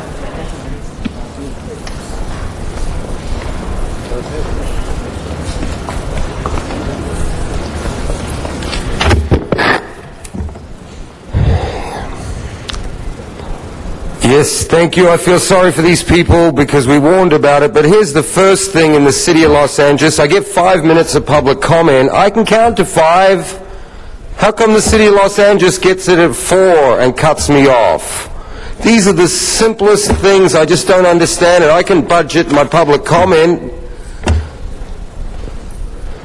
But yeah, JP Morgan Chase, scum of the earth, all right? They lost all the money already. They're broke as hell. They're all kidding. They're getting this free money from the Federal Reserve because Ben Bernanke and Tim Geithner, they're trying to save the American economy because it got trashed. Because JP Morgan Chase, Bank of America, Citigroup, they trashed it. They inundated the whole world with these mortgage-backed securities that were just a joke. The underwriting was ridiculous. The credit agencies fell for it, gave them AAA ratings. Everyone bought them. They're all broke.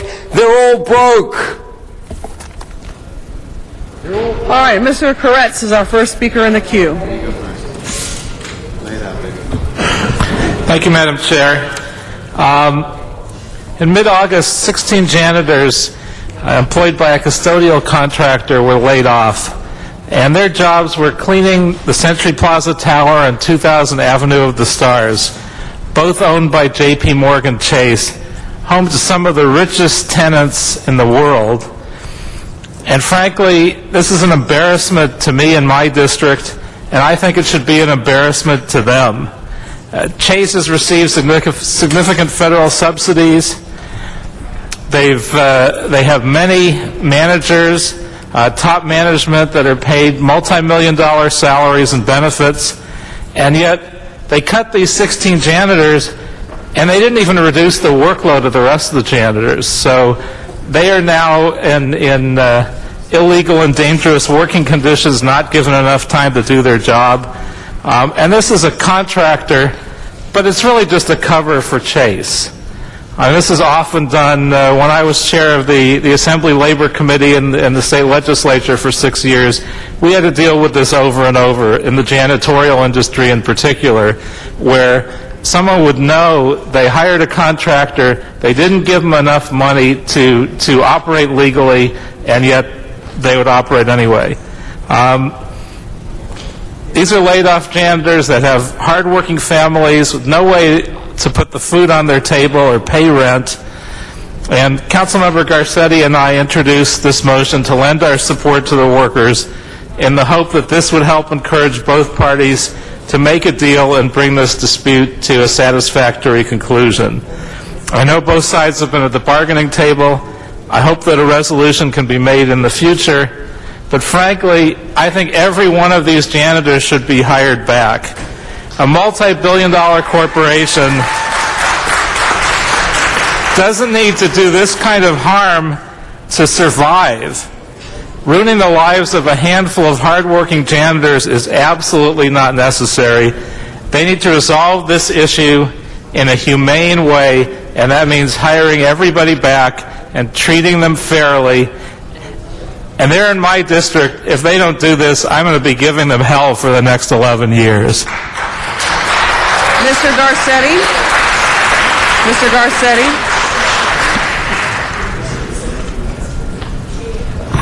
I didn't hear. Oh, sorry. We'll give you a new nickname. Give him Hell Paul. Thank you, Paul, and thank you to everybody from SEIU who's here, from the community, and thank you for your patience today in a very long meeting. And I'm proud to rise with my colleague, and thank you to Mr. Reyes who seconded, and so many folks who have, I know, had private meetings and one-on-ones even with some of the folks who have lost their jobs. I don't want to be redundant, so let me add another point, which is that a lot of us were cheering for the American economy and still are. It's part of the reason that in our generosity, the American people stepped up to make sure that banks that provide jobs for many, many people in our community didn't go under. But we did that with the expectation that they would be responsible to all the folks that they help employ. That as we've seen those banks come back and make profits, sometimes record profits, and as we've seen salaries come back, sometimes record salaries now, that for those that are at the bottom of the economic ladder, they should not be the innocent victims of our recovery. When we recover, we have to recover with the values and the morals that have defined who we are. It isn't a recovery just to say that businesses are doing well. It's that people are doing well, communities are doing well, residents are doing well. And certainly we want to put this forward. We know under labor law we can only encourage that there be a resolution, but we can say that these people deserve to be working because they come to work wanting to do an honest day work. They're not asking for a handout. They're saying, let me do that work and get paid.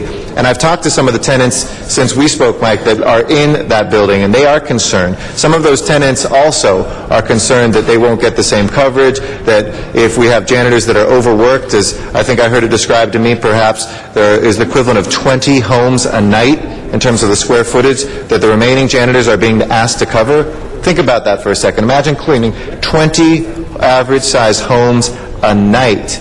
At a certain point, there's a breaking point about what we can expect from this economy. And it would be a different thing if we were looking at J.P. Morgan, which has been a good corporate citizen in many ways for many years, but they should be a good one again, because for them right now, it's not that they're teetering on the edge of bankruptcy. They are back doing well, and they need to do well by everybody as well. So I rise in full support with Mr. Kretz and of the workers here today. Thank you.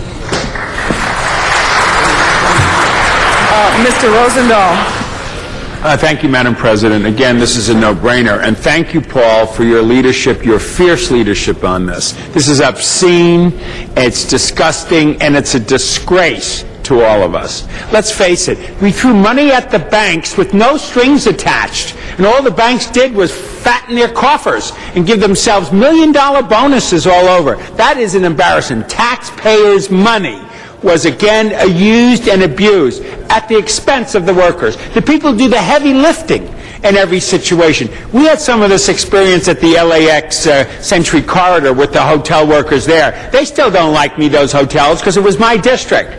But how can you make people work like just beyond their capability and pay them nothing? I mean, that is the trashiness of corporate America when it gets down to the ugly level, where some folks go to that ugly level. And like you said, Paul, some of the richest people have operations going on in that hotel. So it's an embarrassment to them as well. But the most important is what it does to families that rely on income, that rely on the stability of a work job, and then to be squeezed and squeezed and squeezed. We've had enough of this. So we, the City of Los Angeles, stand up with you all and say, we're together on this. We're going to fight for you every way we can. We're talking about economic justice for all. Thank you. Mr. Alarcon. Yes, it's very easy to stand up to, once again, fight for the rights of janitors in Los Angeles who are being ripped off. This is just one example where there are hundreds. Mr. Garcetti, I was sort of smirking at when you said good corporate citizen, because we've got this myth that I believe was created by corporations that they are citizens. They're not citizens. They're not even human beings. They're not human entities under the law, and yet they keep trying to pass new laws that give them some kind of break that should be given to human beings. I mean, where were they when they spent their TARP money like a drunken sailor on themselves, as opposed to giving it to our communities in the form of small business loans and principal reduction on the modifying the foreclosure situations? They didn't do that. They did what massive corporations do, and that is suck up all the money and keep it and run with it and spend it foolishly for themselves, not for the people of Los Angeles.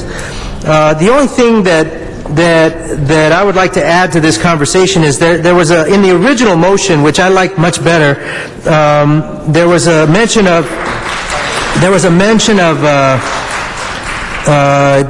the California Tax Reform Association found that J.P. Morgan Chase owes an estimated $13.5 million in back taxes if they were paying accurately assessed property taxes on all the things that they accumulated when the foreclosure crisis occurred. Mr. Koretz, I commend you for including that in the original form of this motion. But the fact of the matter is that many banks, all the biggies, did the same thing.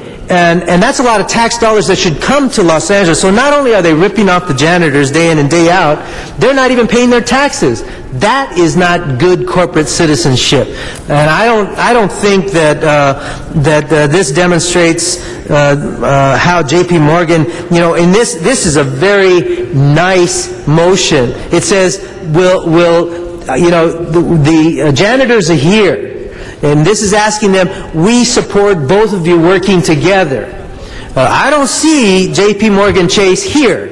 And so we know that that the janitors are willing to come forward, sit down, and negotiate, and yet J.P. Morgan is off in their high towers someplace hiding from this motion, hoping that nobody watches Channel 35, hoping that this doesn't get very much press, because they don't want the world to know that they're ripping off yet another group.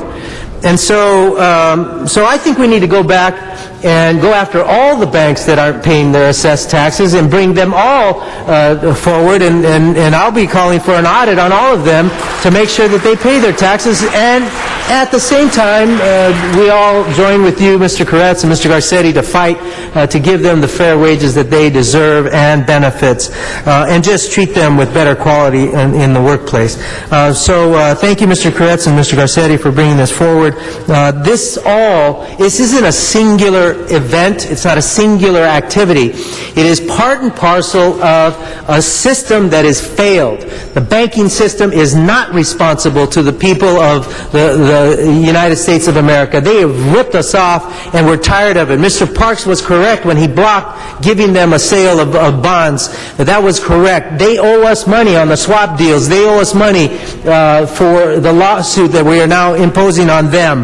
But if we keep singling out these issues, we at the same time, I hope we do not lose the total notion that we need to create a new America that has more responsible banking institutions. Mr. Reyes, followed by Ms. Perry. Thank you, colleagues, and I just want to rise and thank Councilman Koretz for taking a stand. This issue is happening in his district. It's one of the more wealthier districts, district that has capacity to address many of these concerns in a manner that is healthy for the whole city. There's a driving language here that says to reach a just and decent resolution for all parties involved in a labor dispute involving the janitors and Century Plaza Tower, et cetera, et cetera. Now, why is that so important to stand up and encourage and urge this? Well, from my point of view, many of the workers live in my district, live in the district of 13, 9, the district's 14, the districts that are right now laboring to figure out how to treat an environment that allows the youngsters to go to school. We've invested millions of dollars in our infrastructure to have an environment we can invest and actually promote loans that the banks could use. But how can we do this when the very same banks are laying off the parents and taking away their capacity and their ability to go to school, the ability to earn a living, and yet we're spending millions of dollars on this side, allowing them to fill up their coffers with our own tax dollars. I mean, this is all connected. These 16 employees are but a tip of the iceberg. This is a whole movement that we need to put in front of everyone, look at it in such a way where we can say our tax dollars as a city, our investments, depend on our ability to cooperate and work together. And that's what we're encouraging here. So it is very awkward not to have J.P. Morgan or Chase or any representative from the other side of the table here. They should be here. They should be addressing us, because when they come to our city, they want support, they want our money, they want our ability to have a business-friendly environment, yet they're not willing to take care of the very same people that they have the ability to care for by just allowing them to work in a decent, fair way. So I'm going to thank you for your patience. Gracias, trabajadores, por estando aquí, su paciencia, y ojalá logramos con este voto seguir adelante. Muchas gracias. Ms. Perry. Thank you very much, Mr. Chair. In the interest of achieving some level of clarity on the vote we're going to take today, I would like to raise the issue of whether Chase is an owner or not, or whether Chase is a tenant or not, that we would be asking for Chase to use its influence, whether it is through its subsidiaries or trust companies, to discuss and go back and continue discussions with the owner/contractor of the actual building or edifice itself, because it's not clear to me that Chase is the owner. It may be that Chase is the tenant, but through, I guess, internecine template of ownership, I'm not clear what that is. And so if we, as a matter of fact, if we have to have this discussion again, I'm going to ask the chief legislative analyst to do a little research, because I think it's important that as a body, when we take a vote, we vote on language that is as accurate as we can possibly make it. So I want to put that issue on the record. I don't know if I need to make it as an amendment, but I want to clarify for the record that I am not clear, based on the way the motion is written, that Chase is the owner or the tenant or possibly both. And I would like to have that clarified. I don't know if there's anybody here who can do that, who's verified it. Recommendation from the city attorney is a report back, Ms. Shelley, but we have a Yeah, representative. I would like that recommendation. And just so that the people who are listening know, the issue was raised by one of the individuals who came here today with your group, that Chase may or may not be the owner. Okay. No, it's okay. It's fine. The city attorney... We'll get an official report back. Thank you. Yeah, we'll get... I'd like to get an official report on the record. All right. All right, Mr. They're the ones that hire the contractors, they're the ones who hire the property managers or the asset managers. They're the ones who make all decisions as to the services in the building. Yeah, I think that if we have this discussion again, I think we need to have accurate language in the motion. Okay. So that we vote. So that's absolutely clear for the purposes of clarification. We will order that then. Thank you. Mr. Cardenas. I'm going to vote for it. Thank you. Thank you, Mr. President. Appreciate trying to help clarify that, but we'll get an official report from the city attorney's office as to what their legal position is there. But it is my understanding that JP Morgan is the management of it.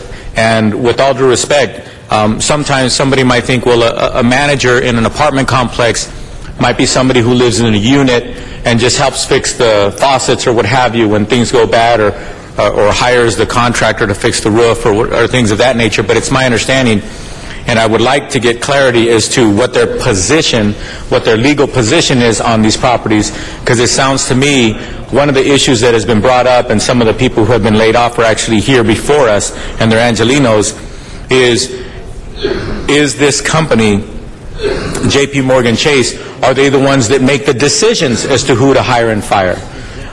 So I think it's really important for us to understand that whether or not they're the owners, that's one point. We should have that clarified. Are they tenants? That's another point, and we should have that clarified. And what is their legal position? Are they the managing partner? Are they the managers of the properties? And in addition to that, what specifically is their role when it comes to the activity that has been brought to our attention, which is you have an entity that took government money recently, hundreds and hundreds of millions, well, billions of dollars of government money, and then at the same time they're reporting incredible billions of dollars in quarterly profits, and at the same time we have people who actually live within our city who have been laid off just recently, right in the middle of that scenario. So I appreciate Ms. Perry's question, and it's a poignant question as to what exactly is their position in all of this, because they've been named, yet at the same time, it appears to me that even if they're not the owners, it should be clear to us as to what their position and their responsibility is in this issue that has been brought to the attention of the City Council. So I do support the fact that if a company is going to be completely private or what have you, that makes it very interesting for us to be deliberating over that. But the fact of the matter is, in my opinion, this particular company actually crossed a certain line when they depended on the public's money to actually keep them solvent and keep them alive.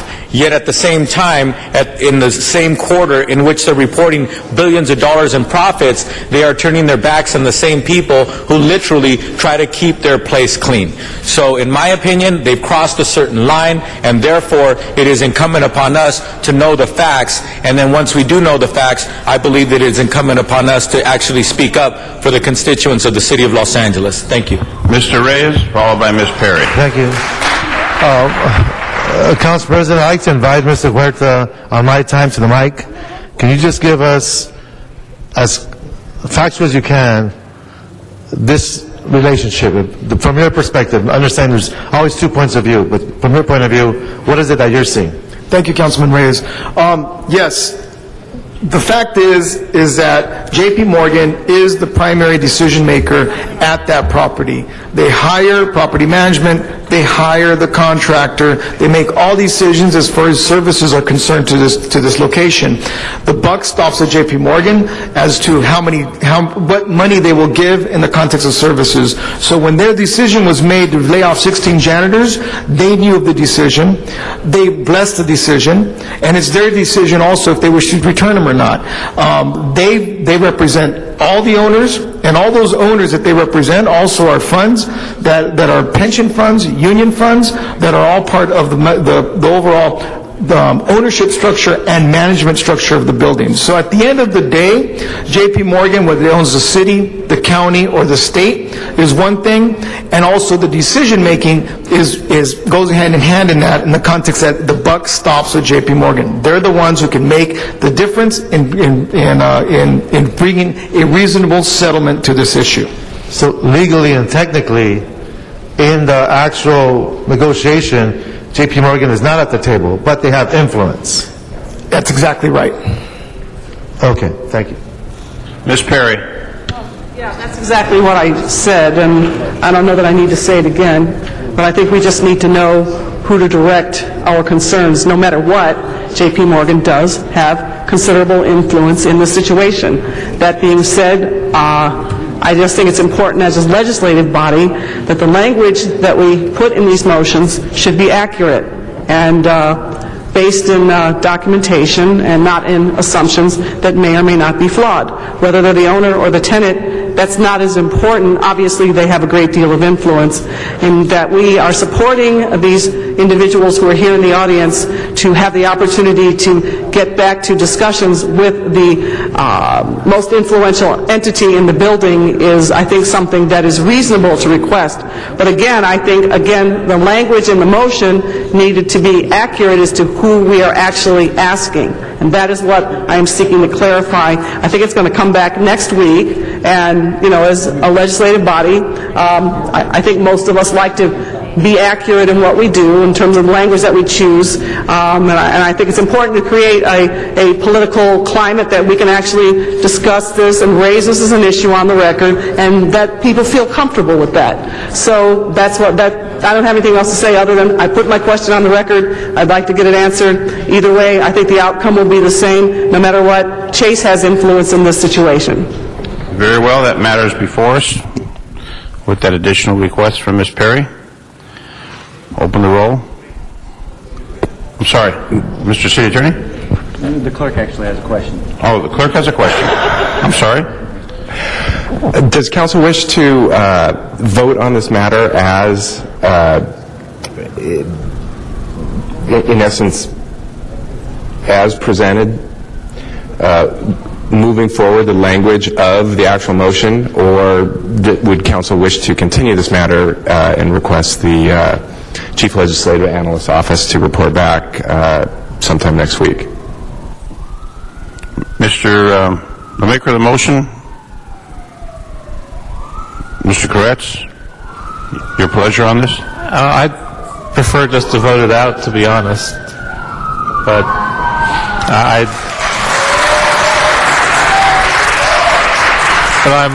I'm open to a sense of the council whether there's a comfort level with the language or not. So the request is from the maker of the motion to vote either up or down on this matter, and there's a request from Ms. Perry for the additional information requested. Okay, Mr. Clerk, that okay? All right, so with that, open the roll. Close the roll, tabulate the vote. 12 ayes. Matter passes. Very well. Next item, please.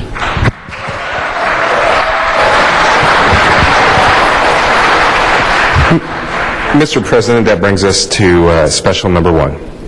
Special number 1, Mr. Koretz. Special number 1, sir.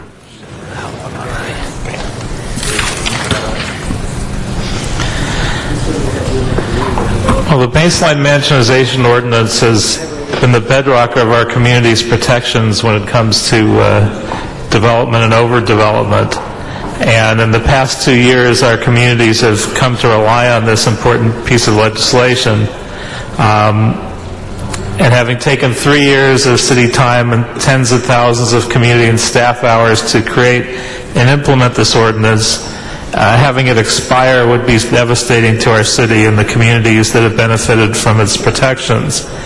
And while waiting for the city attorney and the planning department to prepare and finalize the final draft of the Hillside ordinance, which it is connected with, we were notified at the last minute that the ordinance would not be ready and that we needed to immediately introduce a 30-day extension.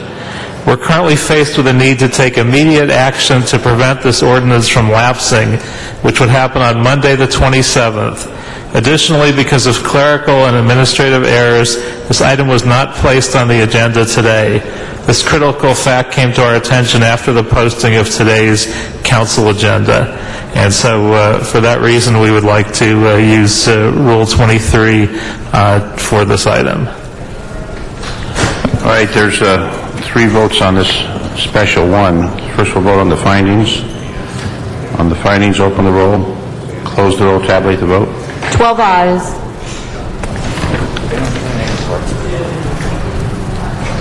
There's no cards on this matter. And now, on the matter, the Rule 54, to remove from committee. On that, open the roll, close the roll, tabulate the vote. 12 ayes. And the third matter. On the case itself, open the roll, close the roll, tabulate the vote. 12 ayes. That matter passes, Mr. Koretz. Thank you. Next item, please, Mr. Clerk. Mr. President, council has motions for posting and referral. Posted and referred.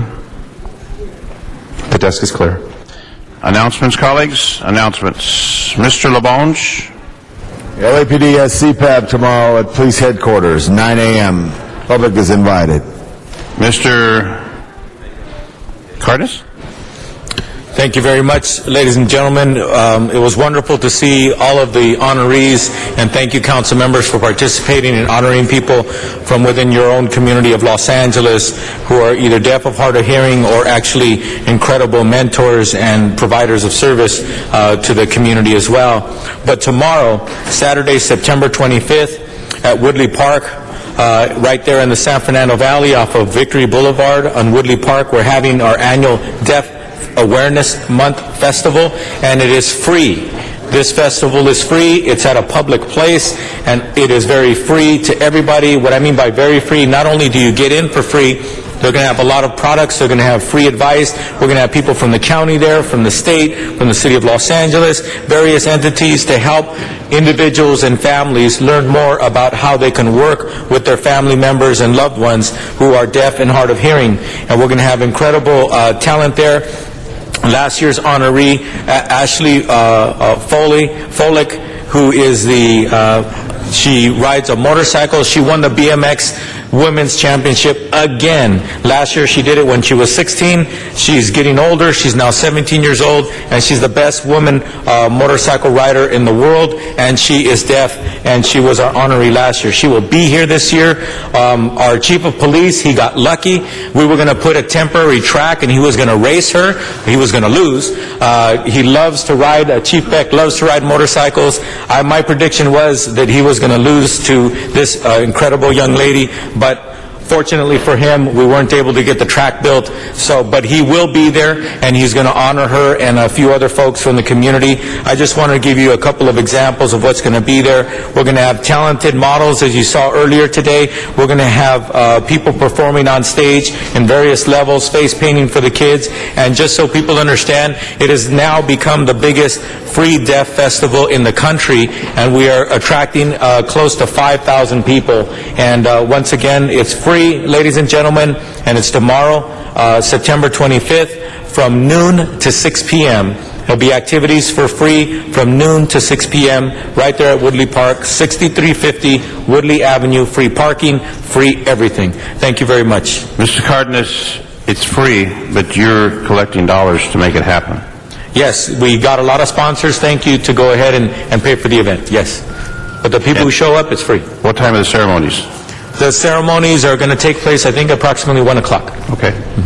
Thank you, Mr. Zine, and thank you for showing up to this event and doing a lot of fun things with us. I will be there. I think one year we tried to push Tom Labange up the wall. Yes, fun things we did together. Thank you, Mr. President. Again, thank you, Mr. Cardenas, for deaf awareness. You did a great job. This was really inspiring for all of us.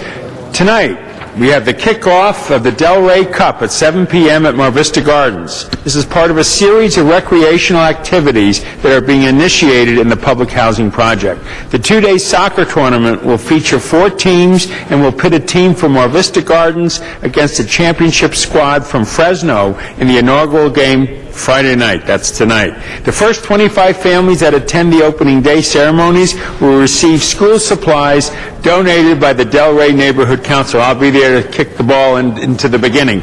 On the next event, which is on Saturday from 8 to noon, the LAPD Pacific Division Booster Pancake Breakfast. Support the police. Come to the Pancake Breakfast. It's at 12312 Culver Boulevard, right there at the corner of Culver and Centinela. Tickets are $5. You can be purchased right there. And then we have the same on Sunday, the Gabrielo Tongva Springs Foundation Annual Life Before Columbus Native American Arts and Craft Festival. From 12 to 3 on Sunday, will be held at Indian Springs on the campus of University High School, which is at 1439 Barrington Avenue, West LA. It'll be an amazing moment to be with some of the original people of the region. And also on Sunday, the Abbott Kinney Festival. It's the 26th year of it. It's a huge festival now, and it brings all kinds of handicraft items, complements an electric mix of over 110 boutique stores, restaurants, salons, nightclubs, eco-friendly businesses, and art galleries along the famed 1-mile shopping district of Abbott Kinney Boulevard in Venice. And at 4 o'clock, I'll be there giving out awards to people who made a huge difference in Venice. So come on to the 11th District this weekend and have a lot of fun. Thank you, Mr. President. Thank you. Mr. Koretz. Thank you, Mr. Chair. Just a point of clarification. Could I ask that Special 1 be sent forthwith? Very well. That'll be forthwith. Thank you. Mr. Krikorian? Thank you, Mr. President. Tomorrow is California Coastal Cleanup Day, and Heal the Bay and other organizations will be sponsoring California Coastal Cleanup Day at sites throughout Los Angeles. Beach cleanups at over 50 beach and inland watershed sites throughout Los Angeles County will attract an estimated 15,000 volunteers to help clean up our beaches and our inland waterways. In my district, we'll be having a cleanup in Tahunga Wash at 10,000 Foothill Boulevard in Lakeview Terrace, and we expect probably a few hundred people to be out helping to clean up Tahunga Wash, which is about as far away from the ocean as you can get in Los Angeles. But it's a reminder to everyone that litter anywhere in this city impacts the health of our oceans, because anything that goes into the storm drains goes directly to the oceans. Toxics that we put in our yards or in the streets go directly to the oceans without any filtration whatsoever. So it's an important way for us to help contribute to the health of our oceans by cleaning up our beaches and waterways. Begins at 9 a.m. And for more information, people can visit Heal the Bay's website at www.healthebay.org or call 310-451-1500. Thank you. Mr. Parks.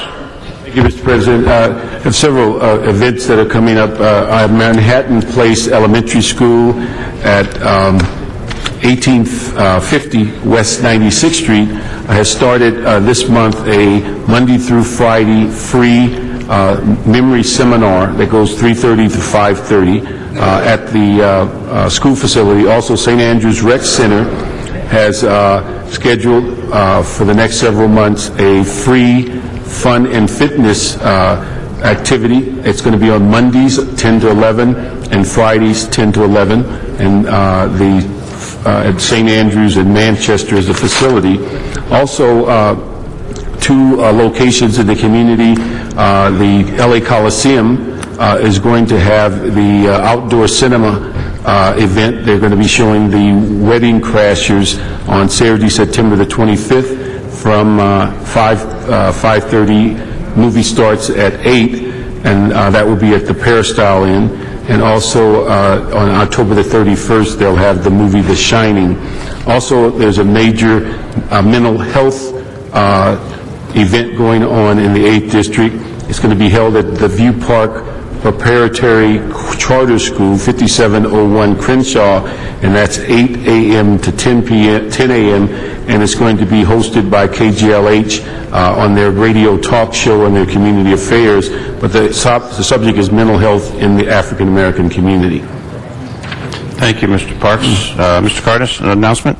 Yes, also thank you, Councilmember Krikorian, for reminding all of us about the big event. It is, and matter of fact, it broke the Guinness Book of World Records, biggest cleanup ever in recorded history, and they're probably breaking records every year. In my district, we're going to have a cleanup, several cleanups, one at 13670 Montague Street, otherwise known as Canterbury Elementary, and that'll be from basically 8:30 till noon.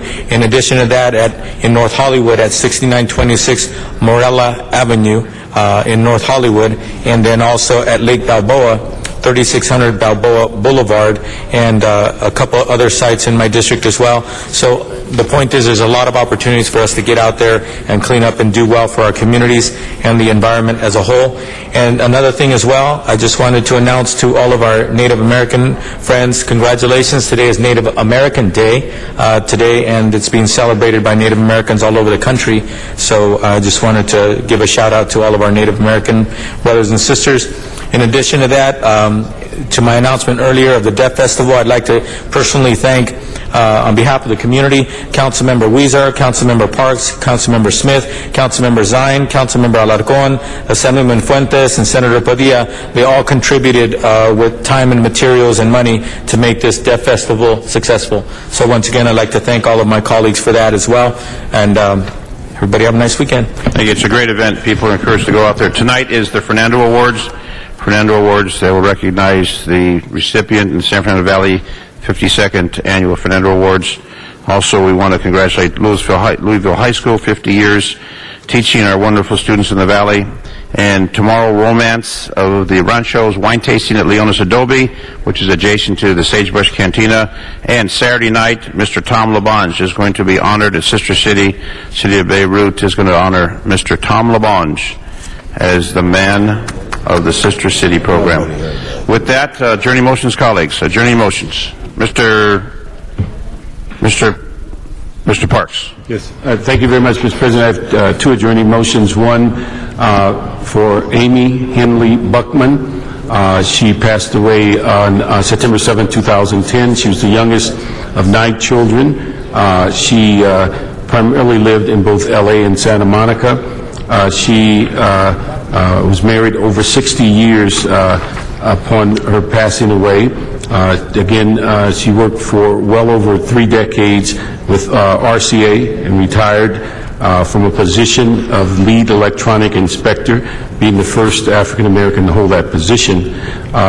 She basically amassed, after leaving RCA, a real estate business in which she obtained her real estate license and accumulated a number of properties in both the L.A. Santa Monica area. She's survived by her sister and a host of other family members. We also asked you to adjourn in memory, and I asked Ms. Perry to join on this. This is Maxine Williams Black, who passed away on September the 11th, 2010. She's a graduate of Monroe High School, attended El Camino College. Maxine was married to Isaiah Black, and both traveled the world as members of the U.S. Air Force. They settled in L.A. They're the parents of 2 children. She became a member of Bryant Temple AME Church. She also created a number of programs at that church. Under Pastor Brinson, she created the Senior Doorkeepers Program.